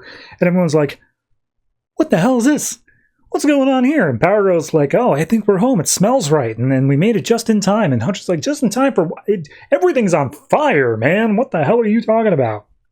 why did you let us come back here? This place, like, we came here just to watch it die. And Power Girl's like, no, it's our destiny. We've got to be here. Let's go. And she tries to fly up and away. And Helena's basically just like, what's happening? Like, we got to figure out what's going on before we just charge right in. And Power Girl uses her, like, super sight or whatever to be like, okay, there's apocalypse things. There's no new gods or anything like that in sight. And also, I think I see a Superman over there fighting on our side, so awesome, great, let's go. And so she just starts punching through parademons, being like, I'm coming, Cal, let's go. So Huntress points out that they're attacking randomly, like there's no leader to the army, it's just a brute force assault. So maybe whoever was controlling Superman lost control, because remember, they did see them back in the crossover with Batman Superman. And as they're zooming through, Helena ends up getting separated from Kara, and she's like being dragged away by parademons. Meanwhile, over on Earth Zero, we see that Star Labs has exploded, and not Star Lab, Karen Star Labs. It's so confusing of a name. Regardless, we see that Tanya Spears was caught underneath some rubble, and everyone's like, okay, there's several tons on top of you. We're working to get the jaws of life out here. Just stay put. Like, you'll be okay. The whole lab exploded because of, like, the energy feedback of the portal and whatnot. The city's gone dark again. We're doing everything we can at the moment. And Tanya's like, is everyone okay? Is everyone good? And he's like, yep. No, everyone, it worked. She made it through the portal and nobody died. It was just a big explosion. And so she, like, shifts around a little bit. She's like, I don't think this thing's as heavy as you were saying. And a fireman's like, nah, man, that's like several tons. We've tried moving it. And she's like, no, I can get out of here. And she lifts it up over her head. And everyone's like, what? So back on Earth 2, we see Desaad has also made his way through. And he's looking up at the portal in space. And he's just like, oh, hey, that's great. I made it back here. But I don't feel Darkseid's presence. So, while the portal is still open, I can feel Apocalypse on the other side. I just gotta get some energy. Gotta use that to get through. So he opens up a portal of his own to get to the Large Hadron Collider, I guess. And he gets in there and he's like, that's weird. Over on Earth Zero, they never succeeded with anything over there. But here, it feels like you guys have enough energy that you might have actually done something with it. So he walks up to the tube and just starts, like, pulling out energy from it. Guards are immediately on him and are threatening him with guns, and he's just like, nah, man, screw you, and just zaps him with the energy from the collider. So we cut back to Tanya, Earth Zero, and she's still holding the thing above her head, and firemen are just like, maybe you should set that down very gently. And he's just like, why? Like, it doesn't feel any heavier than my backpack, whatever. And so she just tosses it in front of her and just makes a boom noise as it lands. She's like, okay, maybe it was a little bit heavier than I was letting on. That's weird. So paramedics come up being like, hey, you got to let us check you out. You shouldn't even be up right now. You might have, like, brain damage. So they take her blood pressure, and then they try to inject her with a needle to get some blood, and the needle just crumples against her arm. And she's like, okay, I'm done. This is too weird for me. I'm out. Goodbye. And so she goes to the door, and as she opens it up, it just comes right off its hinges. And it's a big steel door as well.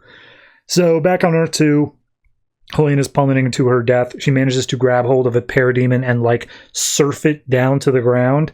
And, she's still trapped by a bunch of parademons. So she's like, all right, well, I know I'm going to die here. That's how it has to be. But then Power Girl comes in, punches away the parademons. And her internal monologue is like, part of me just wants this to be over. Like, the whole planet is dying. The parademons are here. I don't want to go through this again. Why did you have to save me, Power Girl? But Power Girl's just like, hey, freaking Superman's up there. Or at least someone in a Superman costume. Like, I don't know what's going on. There's someone in a bat suit as well. Like, maybe they were saved. And immediately Huntress is like, nah, my dad died. I watched that happen. Humans don't get second chances like that. So she's like, look, we got to at least go up there, find out who it is, and then we can just beat the crap out of them if they're imposters. Sound good? And Huntress is like, yeah, all right, sounds good. So they fly off. We see Tanya is at MIT getting scanned with a bunch of stuff, and apparently her old professor is basically saying, like, look, whatever happened to you, something has given you, like, extraordinary transformations. And, like, you've seen crazy-ass stuff in your line of work. Maybe don't just take this out of hand. Like, just accept that this might have actually happened there. And she's like, well, yeah, I mean, I have to. And she just lifts up like a bunch of machinery and just like, I can do this. That's crazy. I have no idea what I'm doing here. So they end up talking about like some metaphysics of like, you know, portal transportation and stuff like that. But she basically says like, first off, when the dimensional change happened, like Power Girl left, and these powers I have are very similar to her powers. 2, there were a bunch of energies that were unleashed during that. And 3, I seemed to be immune from the effects of this dude that was from that parallel world. So maybe I already had some power as well, but like, why? And he's like, you're a super smart 17-year-old. I have no idea, but you will definitely be able to figure that out. So we see them walking back into a building. Again, they're just sharing a conversation, like growing their character a little bit. And then all of a sudden, this one dude comes up saying, Tanya Spears, hi, I'm a lawyer that represents Kara Starr. I need to make you aware of the fact that you have inherited something from her. You've inherited the name Power Girl. I guess she trademarked the name Power Girl, and she has passed that trademark over to Tanya. So over at the Large Hadron Collider, we see a bunch of guards and scientists are dead.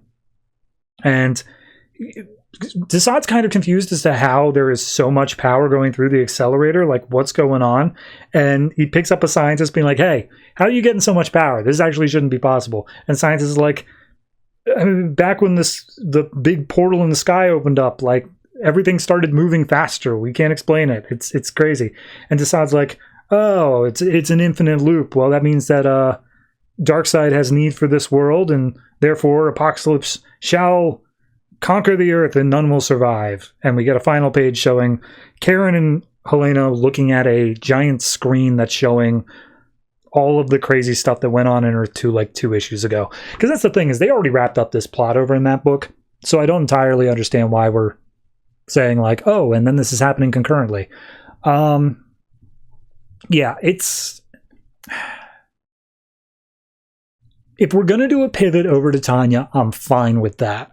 I'm okay with that being there. I think she also shows up in Teen Titans soon, so it might be worth just keeping that in mind. But regardless, it seems like they don't know what to do now. Because obviously the Earth 2 book gets to decide what happens on Earth 2. Paul Levitz can talk to Tom Taylor and be like, hey, let me know. What are you doing? I can work with you. But I have a feeling that it's always going to kind of just be the secondary. It's going to be like, oh, I am beholden to whatever Tom Taylor decides that week, and I can't make any massive changes on my own. So that's why it feels like it might be shifting more over to the Tanya thing.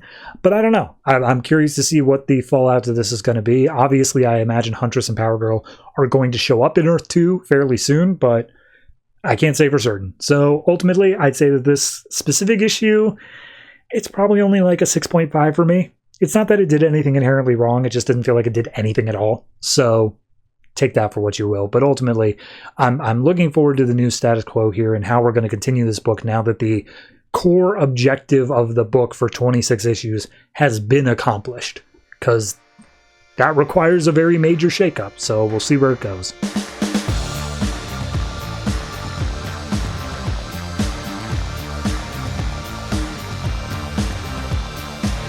New Suicide Squad number 2, written by Sean Ryan, art by Tom Derenick. So, last issue, the team, which now consists of Black Manta, Harley Quinn, Joker's daughter, Deathstroke, and Deadshot, went into Russia to go rough up a building and get some information. Didn't go well. Giant robots are now attacking. So, we see everybody scrambling, and Black Manta's screaming out just like, we got giant robots shooting at us, what do we do? And it's just like, well, what can you make of robots? We need you to get up close. And he's like, not going to happen. So Harley is still yelling at Joker's daughter because she's just copying Harley, basically. And he's just like, well, who the hell does this bitch think she is? And Deadshot's just like, all right, look, I'm going to leave. And we hear Vic Sage over the intercoms. And he's just like, no, Deadshot, you need to get a better look at those robots. And he's just like, I'm sorry, who are you? And he's like, oh, I'm Miss Waller's new. And it's like, yeah, okay, great. I'm leaving. So we see Deadshot moving over to the elevator. And Black Manta's like, dude, where are you going? And in his ear, Vic Sage is like, Manta, find out where Deadshot's going. He's like, dude, you get out of here. You're not helping anything. So he opens up the elevator shaft. And Manta calls him out being like, we can't leave yet. We still need to figure out a plan. He's just like, oh, yeah, sure. Let's just stay in the room full of bullets and lasers and figure out a plan there instead of figuring out a plan somewhere else. So Deadshot jumps into the elevator shaft. Manta's like, all right, let's go. We're leaving. He gets Harley and Joker's daughter out as well, and they start making their way down. And Vic Sage over the headset's just like, you guys need to start listening to me. So they open up the elevator shaft farther down. They run out on the ground floor. And Vic is in the ear saying like, hey, you guys, we need to figure out where Deathstroke is. Where's he at? And everyone's like, who cares where Deathstroke is, man? Call for him. You figure that out. But as they exit the building, they see they're surrounded by one of the giant robots called Russian Reds and a whole bunch of police. So let me cut over to Deathstroke. They do call him up, and he's being attacked by one of the robots. And the robots are like, yo, Deathstroke, we're not here to kill you. We're here to take you in. We have a deal for you if you're interested. And Deathstroke turns off his comm with Vic, and he's like, I'm listening. So we see Black Manta and Harley. Everyone's just crashing their way through as many people as they can. We see that Harley is basically not playing ball with Joker's daughter at all. Because Manta comes in and says, like, Harley, go get Joker's daughter and follow me. And she's like, yeah, she can go get herself. And Manta's just like, Harley, for God's sakes, just listen. She's like, nah, she's useless. And he's like, fine, whatever. Go get Deadshot. I'll get Joker's daughter. So Harley runs over to get Deadshot and is just like, hey, we're going to go follow Manta. And he's like, why? You know where we're going? And then a whole bunch of explosions go off. And Harley's like, I guess away from here.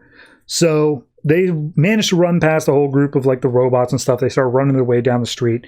They manage to get down into a subway. And that's where Vic Sage is just like, all right, the mission is you guys are supposed to find out the secret that the Russians are working on. Clearly, it's the robots.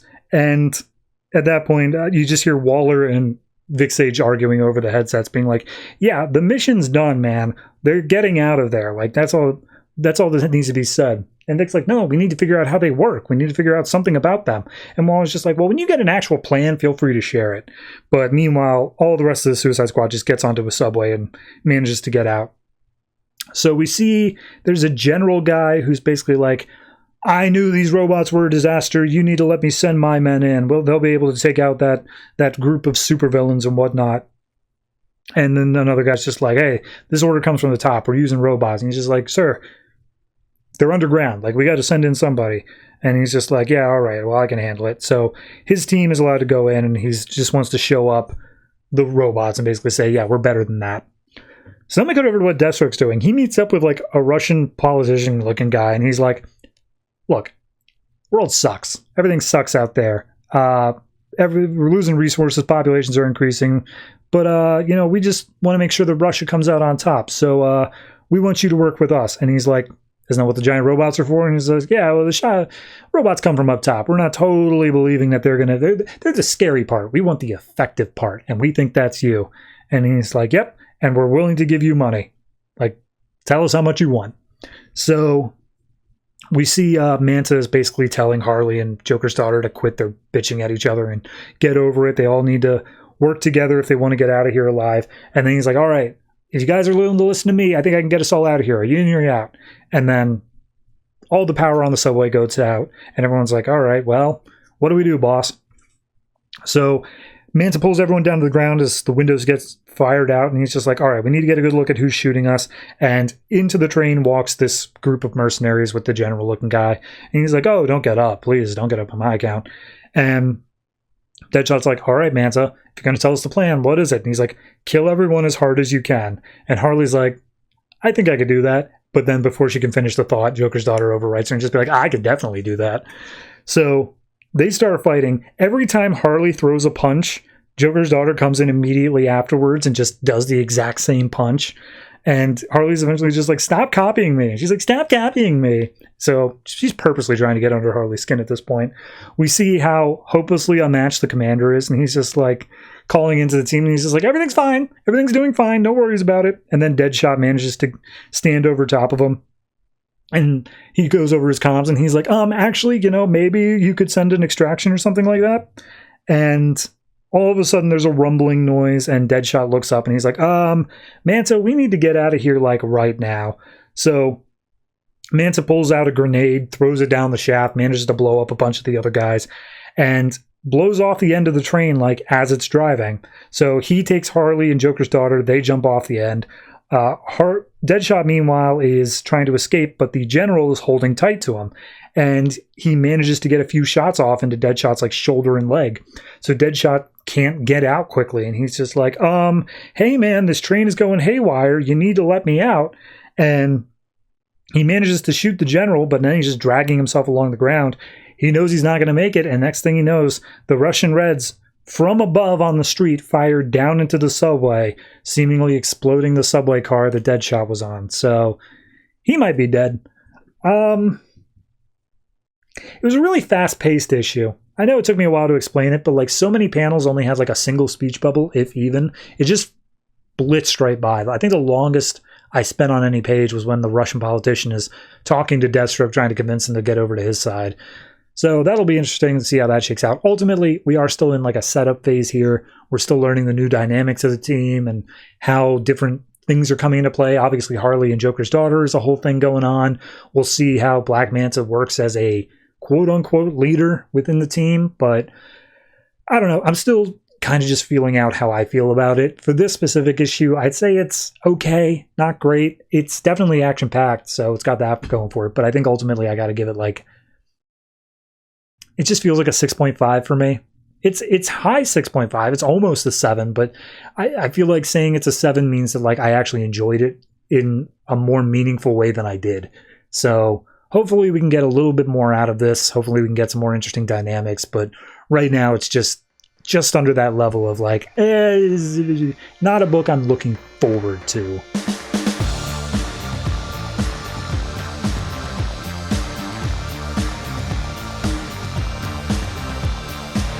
Constantine, number 17, written by Ray Fawkes, art by Edgar Salazar. So, last issue, as Constantine was getting worked on by a weird werewolf wizard guy and making his mind all better, simultaneously Tanarak and Sargon activated the kill switch to kill Constantine, and it didn't seemingly go well. So we open up this issue with exactly that. He is blasting through like space and time. His body is falling apart.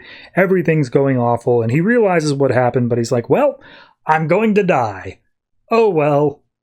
And then all of a sudden, as he says, like he's finally accepting it, he's going to rest. He comes out of the ocean, just a skeleton barely held together by tendons. And as he walks up to the nearby beach, he slowly reforms and becomes Constantine. And he's like, of course the universe would not just make it that easy. Of course it has to be a whole other thing going on.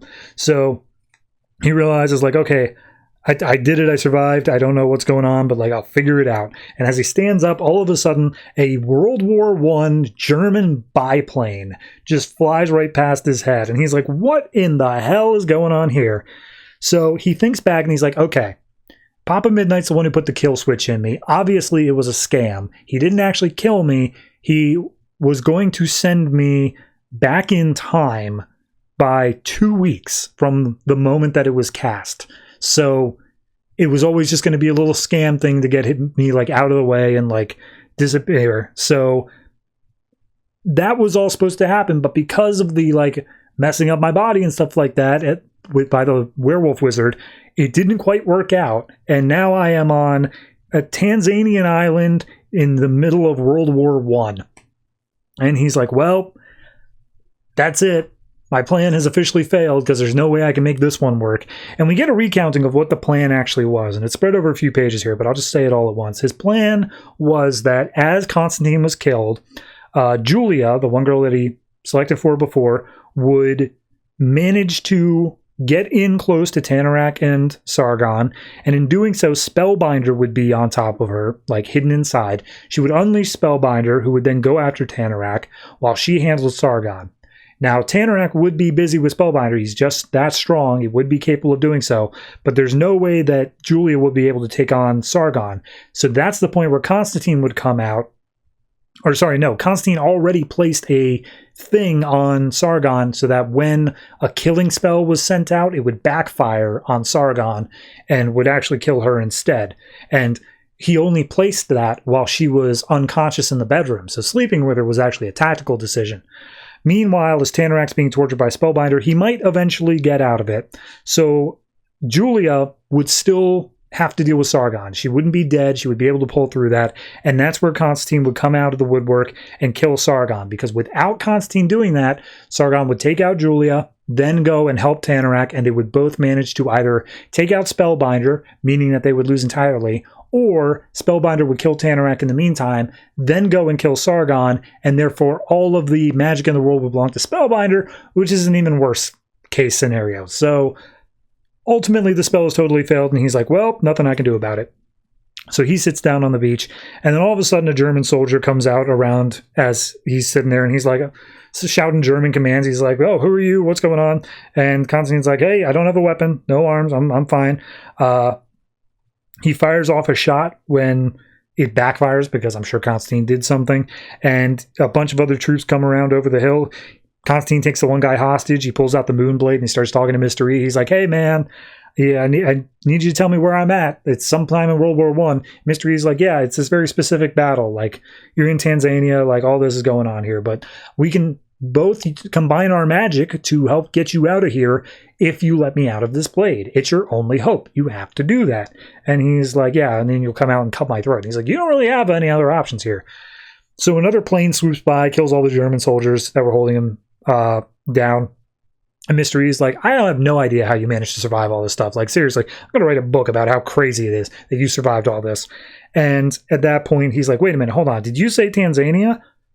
I have an idea. And Mr. E's like, no, you don't. No, it's a stupid idea. All your ideas are stupid. You got to let me out of the blade. So Constantine runs right across the battlefield. He manages to duck and dive, and he barely manages to stay alive. But he manages to make his way across and finds a house across the way called the Sanctum. And he's like, I know exactly who's in there on this date. And he's like, no, you don't. Let me out, please. And Constantine's like, shut up. I don't need you anymore. So he busts into this building, and sitting inside is Dr. Occult, who is currently performing a spell. And he's like, okay, I don't know who the hell you are, but if you manage to get into this house, then you know how to break spells, which means you should already know what sort of a threat Dr. Occult is. Now, stay out of this. I'm casting a spell to save all of these lives by making it so that wars like this will never happen again. And Constantine's like, I know. I learned from you. You taught me things. In fact, you specifically taught me how to break through the spells protecting your house. And you never told me why. And I guess this explains it now. You remember this happening. And he's like, I've never met you before, man. And Constantine's like, look, I know the spell you're casting. You're casting with a whole bunch of other powerful wizards across the world. Anton Arcane is one of them. He's poisoning your spell. It's never going to work. World War II is going to happen. And he's like, you're a liar. That wouldn't be, no, that's not the case. Get out of here. And he starts casting this spell against Constantine.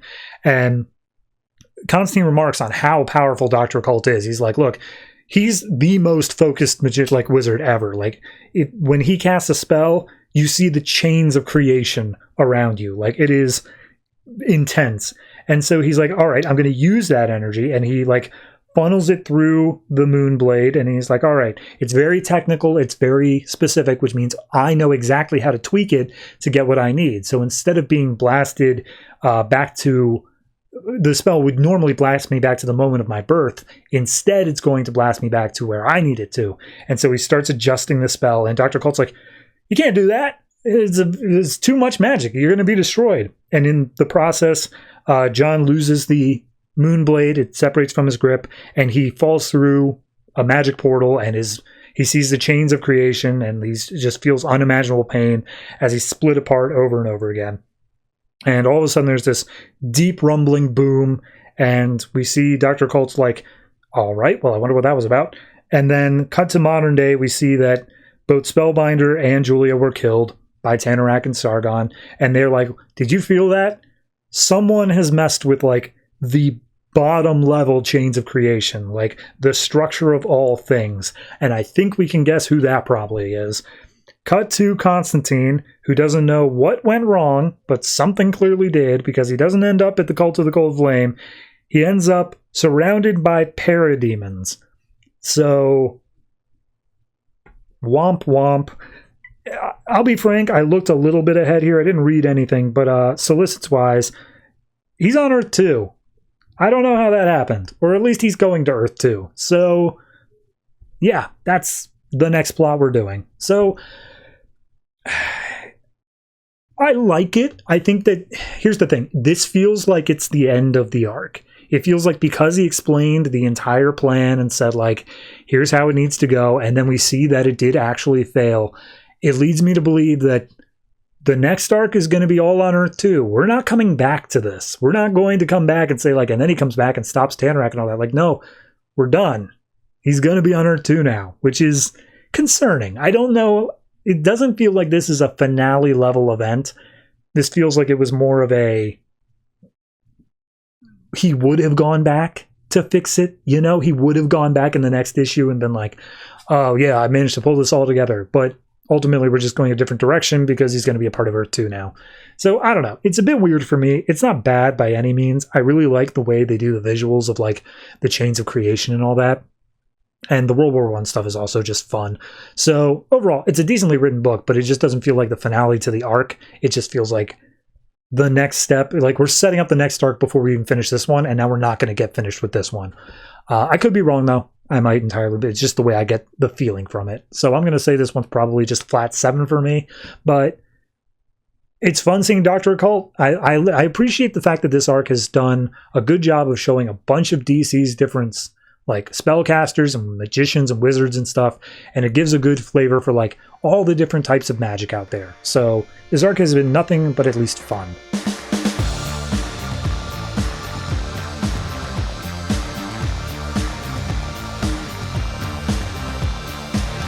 Batman Eternal number 19, written by Snyder, Tynion, Fox, Lemire, and Soule, art by Emmanuel Simeone. So this issue picks up immediately after the last issue. Batgirl has been hypnotized with something or another, and she sees Red Hood and Batwoman as a threat.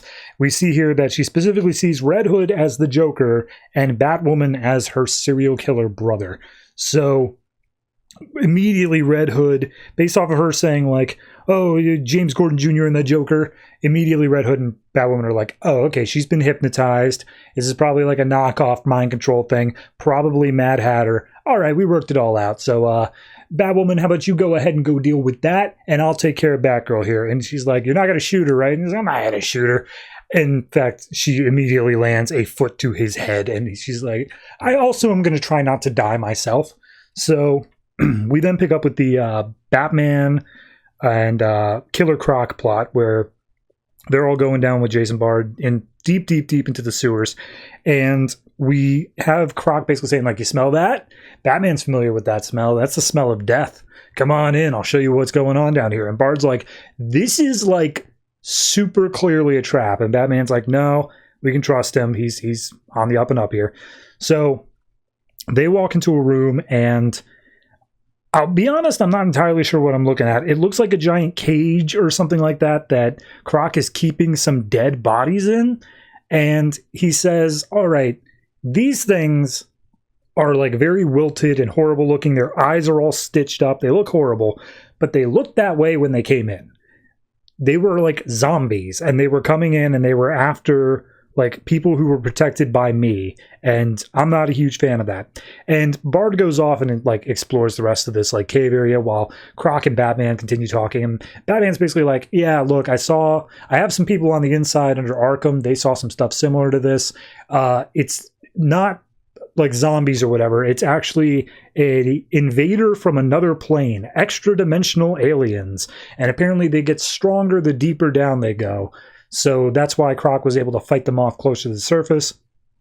And we basically have him say, like, well, I know the deepest down that we could possibly go, so come on and follow me.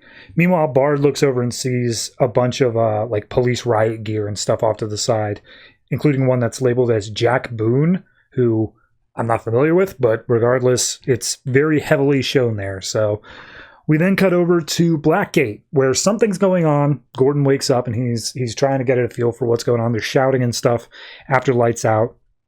And we get the warden coming in along with a guard, and I think it's Harper Rowe's dad is one of them here. And they immediately do a lockdown. They lock all the doors and all that.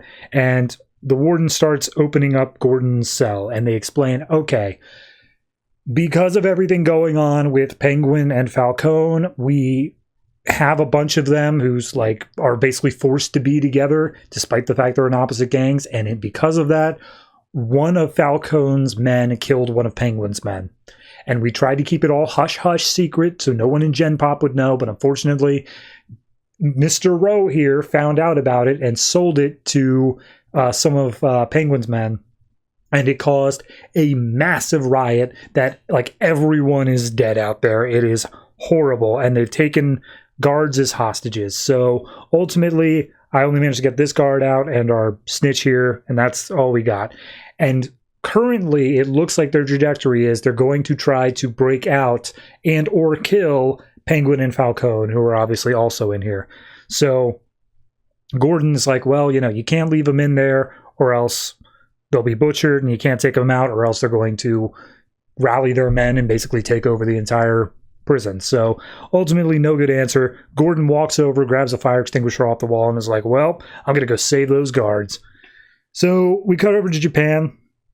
And it's just a very short sequence of Red Robin and the one guy who I can never remember his name, but they're basically looking at Harper as she's working on the monkey's servos on his robotic arm and basically saying, hey, she's super talented. Are you going to train her? And Robin's like, I don't know, man. She requires a lot of training, but yeah, she definitely is able to. But like, is she up for it?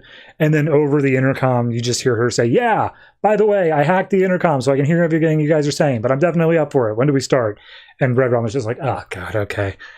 So back with Batgirl and all that, we see she's still kicking the crap out of Red Hood, thinking that he's Joker, and he lands down on one of the guards who's keeping all these kids in place, and he's like, hey, that was a great shot. I have a concussion, though, so please stop hitting me. He tells the kids to get out of here and run. One of the guards tries to like aim the gun at the kids, stop them from getting out of the building. Red Hood shoots him in the knee and is just like, damn it, I was aiming for the head. Stupid concussion. So Batgirl comes in and continues trying to shoot, and immediately Red Hood's just like, now I know you're not in your right mind, but it's very offensive that you're calling me Joker, considering my backstory. So we see that the person watching this, the person who hypnotized Batgirl, is watching from afar, and his name is Dr. Falsario, and we see that he's hypnotizing kids and stuff like that to do his bidding, all this crazy stuff. And Batwoman eventually breaks in. He takes one of the kids hostage and just like, oh, yes, that's right. Keep an eye on my face. Watch into my eyes. And he uses whatever hypnotech he has and just like, haha, I've got you under my grasp for sure. And then immediately she unloads gas on him and just like, well, you're wrong on 2 counts. 1, I've dealt with Mad Hatter tech before, so I've got special lenses that filter it out. 2, this is Scarecrow toxin, so I'm really going to show you the meaning of fear. And we see that in his eyes, she transforms into this horrific fiery devil creature. So he commands all of the hypnotized children to go and attack her while he's freaking out in the corner. So Batgirl's still attacking Red Hood, and he basically is like, look, I know you have a photographic memory, and therefore I know how I can, and that's hardwired into you. I know how I can trigger you to know that I'm telling the truth. And he recounts all these small little details about the first time that they met and how the power went out because of a storm. All the adults went off to go talk about whatever, and it was just the 2 of them left, and she kept on looking over at him nervously, and he thought it was because she liked him, but then eventually she spoke up and said, you will never be Dick Grayson. And that was the first time that they met, and immediately it snaps Batgirl out of it, and she's just like, oh God, I'm so sorry that I beat the ever-loving crap out of you. So Batwoman's still beating up, trying to take out the kids calmly to get to Falsario. He uses some sort of tech to break open a glass window and then leaps out of it to start getting away. Batgirl calls in on the comms being like, hey, you got him? Is he good? And he's just like, no, he's getting away. And she's like, all right, I'm on my way. And Red Hood's like, I can go with. And she's like, nah, don't worry about it. Also, he did admit to making Gordon see something. He somehow triggered that. So he is ultimately responsible for something here. Over at Blackgate, we see the guards that are being held hostage, and they're trying to figure out which ones are going to be worth the most money. And as a bunch of Falcone's guys go down to attack some of Penguin's men, we see a janitor cart roll in to distract them, and then all of a sudden the hallway fills up with fire extinguisher, like CO2, and Gordon comes out and he's like, back when I worked in Chicago, whenever a politician used a distraction to pull some dirty tricks, we called that a Windy City special. And he beats the crap out of all these guys and keeps marching down the hall. And so then we get our final thing is beneath Arkham Asylum, there's a giant ass, as far as I can tell, pool of blood. The 10-eyed man is sitting on a throne saying how he needs to sacrifice an innocent in order to have his vision, to be able to see what is going on. He kidnapped this girl, Jade, who Killer Croc was protecting because she's the closest to innocent that they can get. And then standing up from above, Batman and Croc see all this going on, just like, well, 10-eyed man is dangerous and unpredictable. We got to get down there now. So they leap down, ready to fight. And that's the issue. It's fine. It's a good enough issue. I'm actually kind of happy that the Batgirl plot directly says, yes, this guy is responsible for Gordon seeing that there was a gun when there wasn't a gun. Because ultimately, that plot was the one I felt like kind of was the weakest. So the fact that it got to its resolution, it said, yes, we did it. Now they can come back to Gotham and we don't have to worry about all that anymore. I'm sure that's not going to happen, but it could. So also, I got to say the Croc and Batman plot, while I think the Batgirl plot was probably the weakest, I think that the second weakest has been the Arkham Asylum plot, and I'm not liking the fact that all of that is tying together. Hopefully what that means is that I'm going to get re-energized because I've got two plots all filtering into the what's underneath Arkham Asylum thing going on.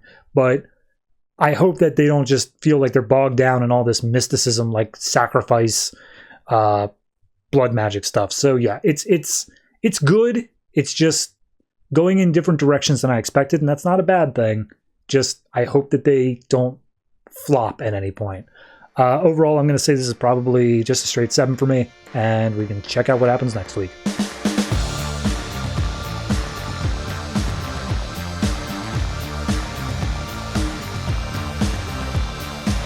Future's End number 15, written by Azzarello, Lemire, Jurgens, and Giffen, art by Scott Eaton. So this issue picks up with Superman, who, if you have forgotten, wears a mask now, and he has finally tracked down Rampage, who apparently he has been looking for weeks. She's causing chaos on a bridge, and she's just throwing around cars and stuff like that. Superman's like, look, I know you want to be human again. I'm looking for that little piece of snot you broke out of prison. Tell me where he is, and I can get you the help you need. We can both get what we want. And we see that the way that Superman is doing this is like a little bit too focused on the enemy, and a couple of civilians that are recording on their phones are being put into harm's way. And we see one of the civilians get the phone knocked out of his hand. And we see Rampage basically takes advantage of all the chaos, goes over to a school bus full of children and pushes it over the edge of the bridge.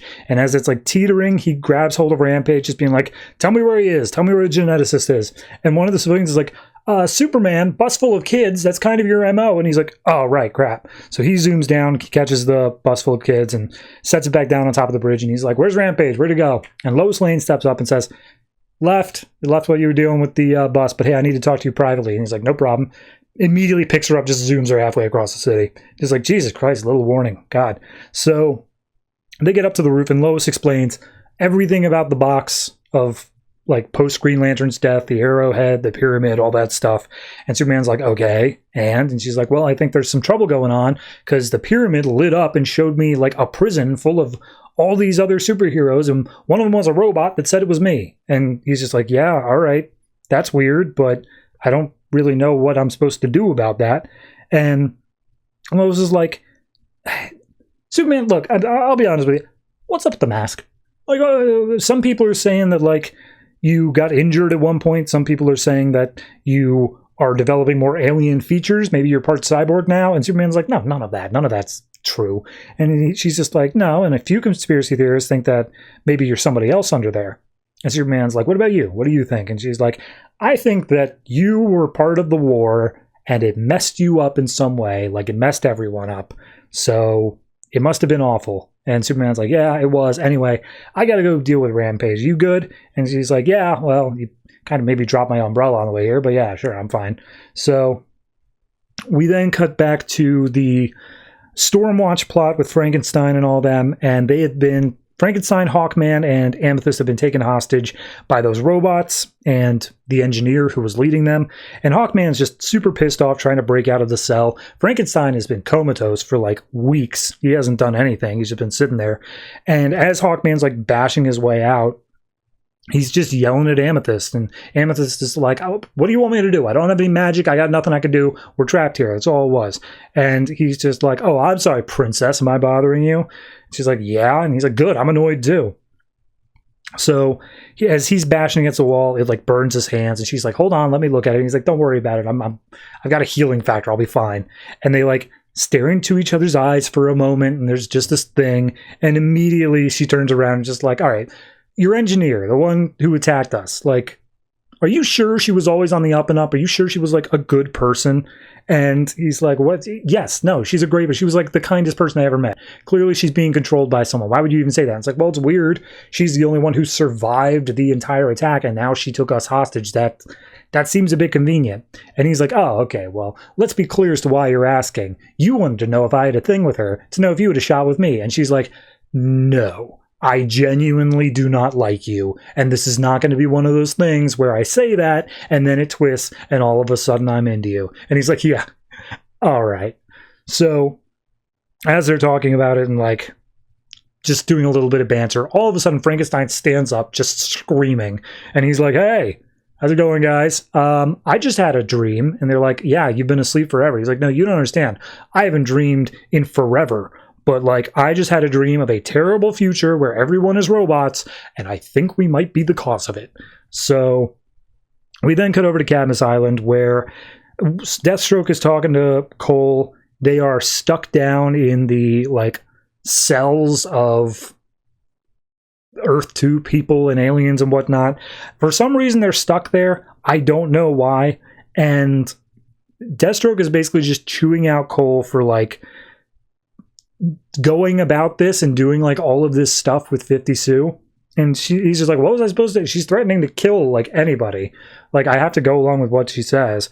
And he points out, like, but Faraday wants me alive, and you, I know, at least will listen to Faraday, so you can't do anything to me. And Deathstroke still like threatens him, but ultimately Faraday shows up, and he's just like, look, Cole, let's not jump the gun here. You are not that important to us yet. I will let him kill you. But right now, yeah, Deathstroke, let him go. So they ask what the hell those two are doing down there, and they say they're hunting Stealthomax. And Faraday's like, I'm sorry, what? And he's just like, Stealthomax. That's what 50 Sue called him. And they attacked you? And he's just like, yeah. And he's like, all right, both of you with me now, let's go. And Deathstroke's like, ooh, we're going to detention. So then we go to another part of the cell blocks where we see Hawkgirl, and I'm unfamiliar with this character, but it's Rita Loomis. I don't know who this is, but regardless, they're both in the cells next to each other, and they're talking to each other, and they are asking, where's Scott? Where's Scott Free? Where's Mr. Miracle? Because he is the greatest escape artist of all time. He's able to get out of his cell, no problem, and nobody seems to notice. And as they're waiting for him to get back, they're just talking about how 50 Sue is just such a bitch. So at this point, Mr. Miracle shows back up. He's like, hey guys, what's going on? And there's like an OMAC guard just walking by, doesn't even care, doesn't notice him. And they're saying, yeah, okay, so the gossip around the cells is that Lana, the scientist, went missing, and they're thinking that it's a cover-up because 50 Sue might have killed her. And that obviously be no good, but we then get the reveals to how Mr. Miracle's pulling this off. He just scrounged for tech in order to make a device that will shield him from being noticed by any of the OMACs, while also making it seem like he is still in his cells, so he's able to just come and go as he pleases, like no one even minds a thing. But they basically say, like, okay, you want to know the weirdest thing I found out while I was out? Here it is. We have implants inside of us. We already knew that. But the implants are being used to stream biodata to like some central hub. They're studying us for some reason, but that's not even the creepiest part. Creepiest part is those implants are growing. And immediately that freaks out Rita and Hawkgirl. It's like, growing? What the, how big are we talking? Do I have a tumor? And he's just like, I don't know. I have no idea. But a lot of the scientists are really anxious because they don't know why it's happening. And she's like, yeah, we're anxious in here too. And he's like, don't worry. I'll figure out what else I can. But like, it's weird. And she's like, yeah, all right, sure. So we then go to the Horn of Africa, where we see Constantine is going to find out more about that ghost ship, the one that was attacked by the weird robot like 6 issues ago. And he has a cab driver drop him off at the docks. He meets up with Tommy, who he accidentally calls Terry, and Tommy gets him out of the car, meets up with Midge, and Midge is basically like, all right, there's one survivor. He was left alive. That's the only reason that we know anything that happened here. And Constantine's like, yeah, there's always one survivor. That's the whole reason that myths happen. There's one guy who recounts it, and we need to go talk to him. So they pay some bribes to get to talk to this guy. And the guy says an angel did it. And he's like, yeah, that makes sense. I've met a few angels in my time. I feel like they would have that sort of power to kill an entire ship in the name of God. And he's like, no, not one of your angels. One of my angels of my religion. And he's like, oh, okay, well, tell me more about that. And he's like, oh, well, they're races long dead from before the beginning. And he's like, oh, yeah, the angel told you that? He's like, the angel made me feel it. So Constantine gets all the info he can. He's just like, all right, well, the angel's here for the same reason we are. It's to find the alien, which means that if the planet wants to survive, we got to get to him first. And we see the robot walking through a desert towards a little secluded town, and God only knows what he's going to find there. So that's it. Something I really appreciated about this issue is that we focused on a handful of plots, and each plot got like 4 pages to develop. We didn't do anything where it was just like 1 page and then we skip away from that, because that is the most frustrating for me in these books, is when it's just like a single page, we barely get any forward motion, and it's just kind of a reminder that we're doing that plot. This one, every single one of them, it took a full 4 pages or more to say, here's what's going on, we're making forward momentum. And they were all written very well. So honestly, I think this might be one of my favorite issues of this series so far. Not even in anything that it specifically did, but just in that it gave the time that each of the plots needed to progress. So good on you. Keep doing that. Overall, I'm going to give this one a 7.5 because of it. I think that it's not great yet. That 8 is reserved for things I would consider to be great, but it is still very good. So if it's got that going for it, then by God, I'll take as much as you can.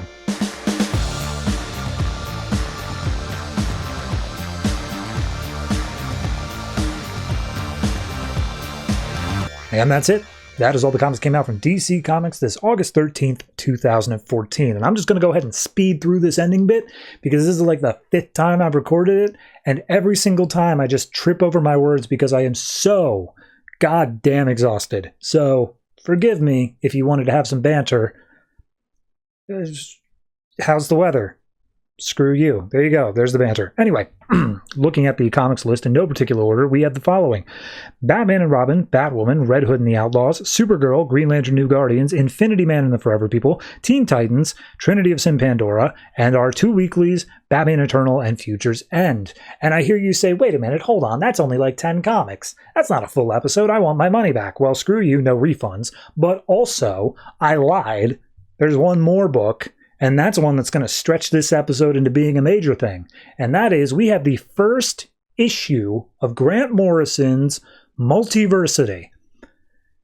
For anybody who doesn't know, that is the backbone of every single comic book YouTuber, period. Do you know how many times that freaking multiverse map has popped up on my YouTube feed? I've lost track. It's so much. Everyone does this. Mind you, that's not this first issue. That's the guidebook issue. We still got about 6 months until we get to that one, but this is where it all begins. So make sure you tune into that. And because it's a Grant Morrison book, I expect it's going to take me about 30 minutes to get through. But yeah, that's really about it. If you have any thoughts on any of the comics that I talked about this week, last week, we could all go ahead and hit us up on any one of the social media platforms or in the comments below. We have a Discord. We have a subreddit. We have a Patreon. Go to the Patreon.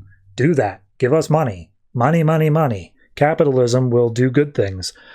Beyond that, I really don't have anything. I'm so tired. I am literally staring into a ring light and my eyes are cooked and I am dead. I am already dead. Before my birthday. How sad is that? Anyway, I feel like I've been rambling for hours, but the time says it's only been a few minutes. So I'm going to go ahead and cut myself off now.